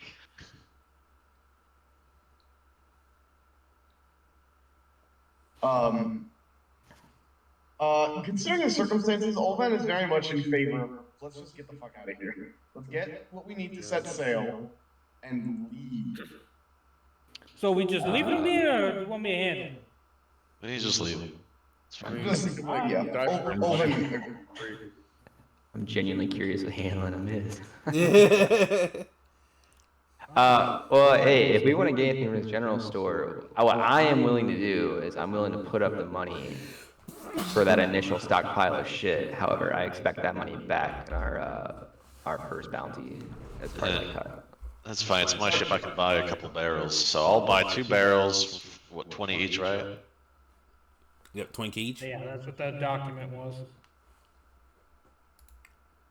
Alright, I've bought 2 barrels. I've got 10 days worth of rations, which I should be good to resupply it. Yeah, thing, still the water though. I like, do we have time to? Like I said, if so was there an answer on the rowboat being able to be hooked up on the sloop, like a safety or like a? I wrote it in the Roll20 chat. Oh, it's in the I mean, why couldn't we just set anchor somewhere else at the island? That's Go why I was and- asking about the rowboat. Yeah. Perfect. That's a great idea. Yeah. You can send like a party of 2. I'll go. I'm familiar with Alright, finding that makes food and sense. stuff.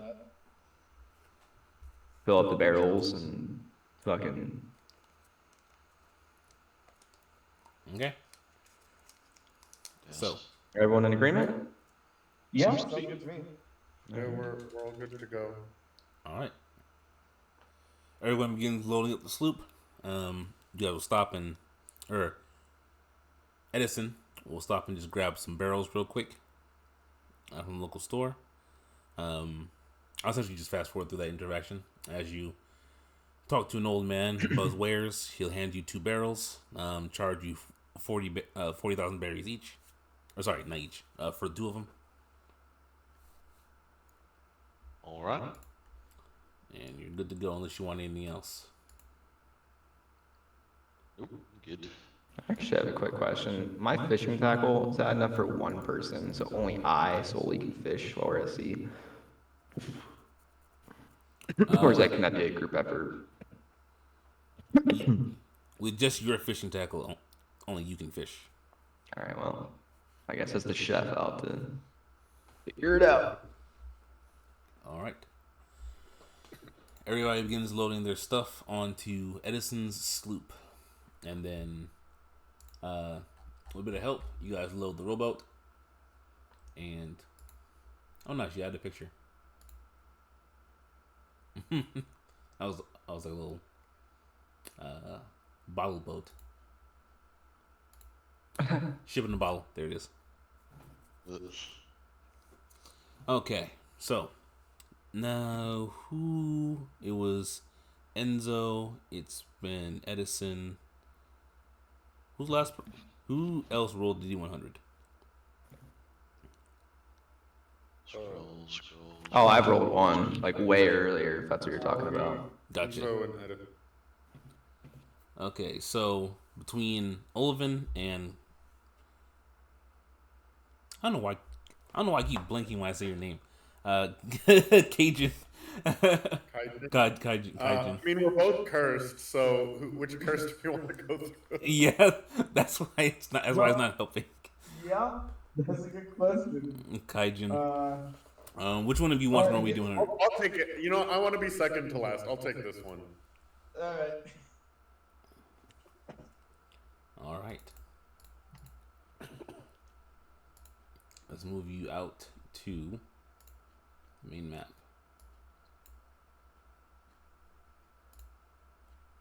Oh, you know, as we head out, I might as well give the ship a defensive coating. Yeah. I like the compass, by the way. Cool little addition. Yep, yeah. I thought we were going west with my intelligence of 8. We are stopping somewhere along the coast real quick to try and pick up some water and food. Yeah, that's fine. I mean, I might as well just give it the coating anyway. And then, can you... Jesus Christ. And then can you, send me that picture of the ship that you used for the sloop? Can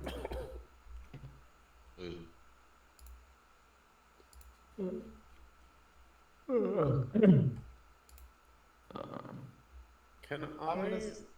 Oh, go ahead. Sorry. No, go ahead. Remix. Can I fashion something that, with 2 barrels that we have, can I fashion something so that if one is full of seawater, it can filter water into the other barrel to be clean water?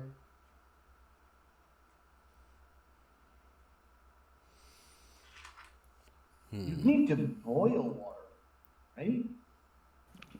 For seawater. With seawater, if you set up the evaporation thing, you can. Right, but It takes forever. And we need to boil it, which it's a wooden barrel. Can't exactly light a fire. Well, I mean, you can do it with the sun if you set it up right, but you have to use you can't have too much water, otherwise it takes insane long time. Also, the thing about it is that you can put the barrel of water in a fire. So long as the wood is actually touching water, it won't catch fire. So I'm going to say, let's see for that. Bring fresh water to clean drinking water.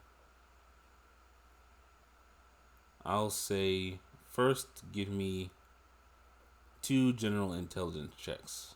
So just click the intelligence button on your ability scores.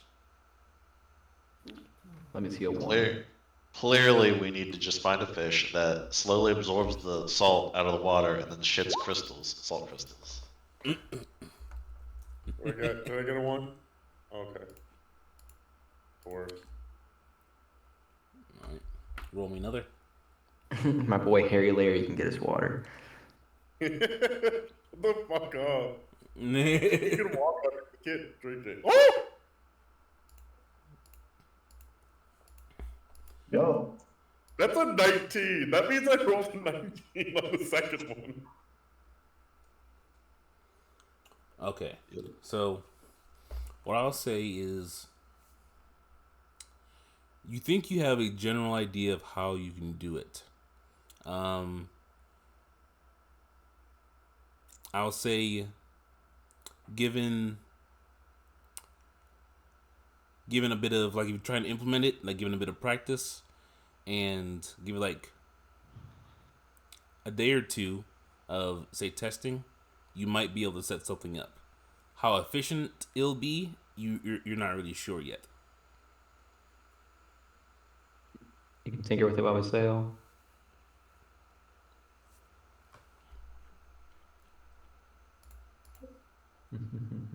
I mean, we have enough water to survive us a couple of days until we get to an inlet, right?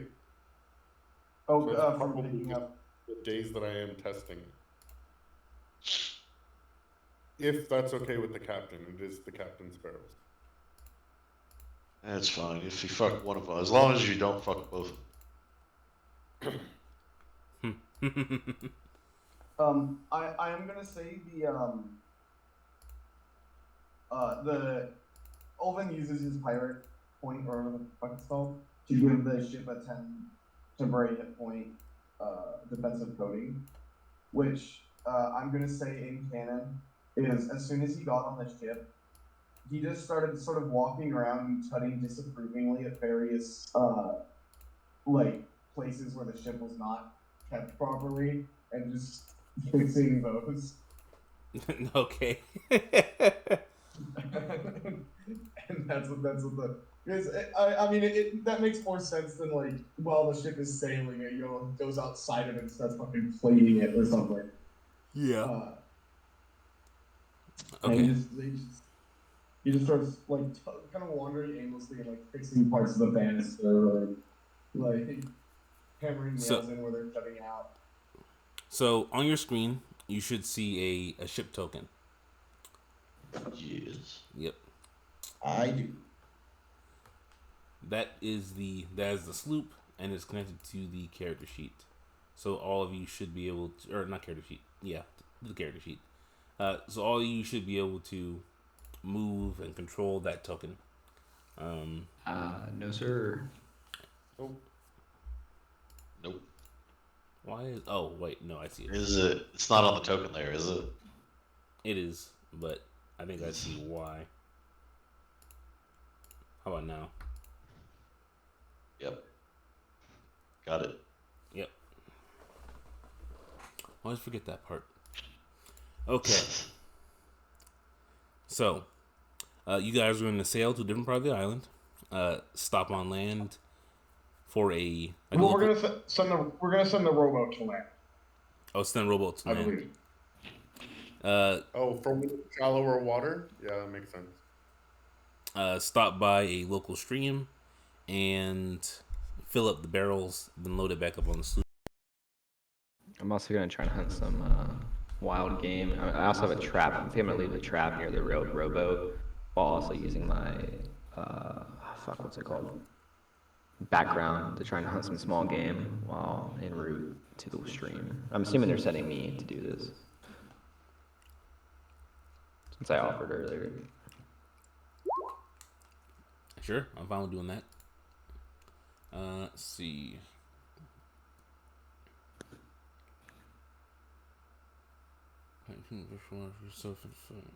Each day, land offers berries. Okay. I'm not trying to tally up like ration. Would that just be like adding extra rations, I guess, to keep it simple, or do I add specific like items? I would like, just say, you got 3 I would just say like days worth of food. Okay. Should I add that to me, or does that go in like the ship's inventory if that's a thing? It can be if you want to leave the food on the ship. Otherwise, you can keep it on your character sheet. I need you to roll me a survival check. Stand by. You got this. I believe in you. Dude, all my rolls are fucking on point tonight. Holy shit. All right. That is such a useful background. Can I just say? 2, 3, That's 4, really 5. good. That's why usually somebody always takes the Outlander in 5e. I've never been in a campaign where someone took Wanderer or Outlander. Really? Yeah. I figured as the chef, I wanted to be able to have like readily access. Well, maybe not readily access, like, you know, like easier access to food and shit. No, Gotcha. that makes sense. So for you, Kagetsuji, you'll be able to find, hunt, I should say, another 6 days worth of food. 6 days of food. All right, cool. I'm gonna just add that to the sloop's inventory. Can I do that? Add it to this ship's inventory. Is that a thing? If it's a text sheet or handout. Yeah, it's a sheet, so you guys can edit however you want. Someone smarter than me want to have that. Well, at the moment, it's like I've added an equipment section. Oh, is there? Hey, there it is. All right. Oh, I didn't do that. Oops. You just have to click the gear to open it up and then add to it.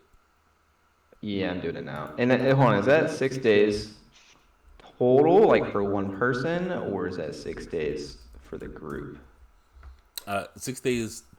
6 days total, say for one person, because you say you're hunting on the way to the freshwater source. Yeah, I got you. For one person. One person. All right, cool. Yep. You guys can add whatever you want to it. Oh, me and someone else, just so I can tag. Oh wait, no, hold on. Was that for me? Did I do that? Oh, you gotta watch because you have multiple people who are doing it. You can fuck things up. Yeah, you added it to equipment. The right way. Okay. Do you guys see 2 of them, or do you guys only see 1 of them? One. Okay, good. I see one under bio and one under the other thing. Oh, that's fine. That's how it appears until you close it by clicking the gear again. All right, cool. Well, all right. Well, we got some extra food. I'm sure each of us have our own individual rations as we're. Yeah, Does this have 0 hit points? Does what? Oh, yeah, how many hit points does the ship have? I'm looking at the ship's sheet, and it looks like it has 0 Oh, yeah. hit points. It doesn't have an armor class. Check That's the. why it has 2 parentheses. That's why it looks like it has 0, but it's just 2 parentheses. Oh. Check the other section. Check the rest of the handout. Yeah. Okay, I see it. Oh, that's good. Guys, if I haven't introduced it yet, I am a chef. If anyone else wants to cook, by all means, I'll take a day off. But I really don't mind cooking for the group as we're sailing. That sounds great. Probably lie in that direction. Hey, I have a question. Why did the sloop turn up on turn order with a -1? That was me. I just saw, like, I didn't know what the button did, so I was like, oh, I don't know what it does. Yeah, I got a little curious. Real quick, I'm gonna give this if you guys don't mind, I'm gonna give the sloop fucking like its hit points and stuff. Yeah, that'd be good. Whatever you gotta do, big guy. I think the reason why the sloop doesn't have hit points is just because there are different parts of the ship that have different. Well, it does straight up have a hit point score, doesn't it? Yeah, At least does. 100. The oars Oh, have the hull is 50. 100. Oh, you're right. Say I'm just gonna put down the hull's HP. Okay. I don't know where does the okay wait. Oh yeah, okay, no, the temp HP goes to the hull, so that Yeah, works. the temp HP goes to the hull. How do you guys feel about, like, as we sail through this, like, yeah, we could kind of like call it a night through this like sailing transition? That's cool on me. Don't know about y'all, but I know I'm Army, so, and tomorrow specifically is a shitty day. Oh no, that's fine by me. I can go eat dinner. Oh my god. Session. Sorry, I thought you meant long resting in the session. Well, that's not. I presume. I hope we get a fucking long rest as we're sailing 576 fucking miles. But I meant like just getting off for the night after. Like once we make a decision what we're doing. I agree. It seems like a pretty good jumping off point. And Remix said that sessions are usually like 4 hours, and we're like 12 minutes away from that. I lifeguard Thursdays and Fridays. Lifeguard, that's cool. I'm fine with anything's here. I think it was an okay session. I'm gonna have to drag. Let's see. I'm going to have to make sure I kind of curtail some of the discussion a bit. That's totally fair. So you guys don't go wandering off into the weeds. Then An hour and a half. What would we do? An hour and a half, or at least 45 minutes. We were sitting there like, what the fuck do we do? Yeah. Which I mean, we might be heading to Ballywood from the Marine base. I mean, that's Man, fair. if only we had a Also, that's captain probably my to make fault. a hard stance ruling on. Yeah. well, because I don't know why the fuck you can't come back. That's why I was like, oh, we can do this because it's that, and then hopefully we figure out and maybe, because we're gonna be able to possibly gain some favor from the Marine base. Ballywood's mainly under Marine jurisdiction, isn't it? Also, to be fair, we haven't really like the captain thing. We haven't In character, we haven't really turned into a crew with a captain yet. Yeah. For all I know, in character, if I say it's like we're going to Bollywood, you're like, yeah, goodbye. Yeah. That's like a. Because I do. Ulvin will be fine with that. That is just something we need to establish. Yeah. Because I've got connections and know some things about some of the gang stuff. So if I think you've fucked with a gang or something in Bollywood, then again, especially you saying it's like it doesn't matter where we go there, I'm just like, what the fuck has this guy done? Don't ask questions you don't want the answer to. We're gonna have to get this man a mask. Well, I hope you guys enjoy. If we're ending session there, I want to go grab dinner. Yep. You guys can go ahead. Good session. I hope that you all enjoyed the first session. I did. Gonna have to work with some of you to kind of help with the character sheets. I'm going to have to go back to using the legacy version. Yeah. That's my bad, guys. I was trying to save my character sheet because I made it on the 2024 edition, not realizing. Yeah. Because I'm not dealing with all this lag. I'm probably gonna have to get with you some point, Remix, just helping me fucking add these techniques. Like, I'm gonna do what I can, but you might have to do some supervision there. Yep. Yeah. I'm gonna have to send some techniques to Remax. Fair enough. But Techniques? other than that, Who needs them? I want to be able to at least stun or slow people down or something. it was fun meeting you all. I had a good time, and I look forward to doing it again. Yep. Look forward to seeing you all next week. Yeah. Good night, guys. Every Thursday, same time, same place. Oh boy. Nighty night. See it? Did I hear you ask me something? Bullfrog? Huh? Oh no, I just said goodnight. I'm currently just editing the attack into my sheet so I can just click it. Gotcha. Alright then, I'm gonna bounce. No. Good. Have a good night.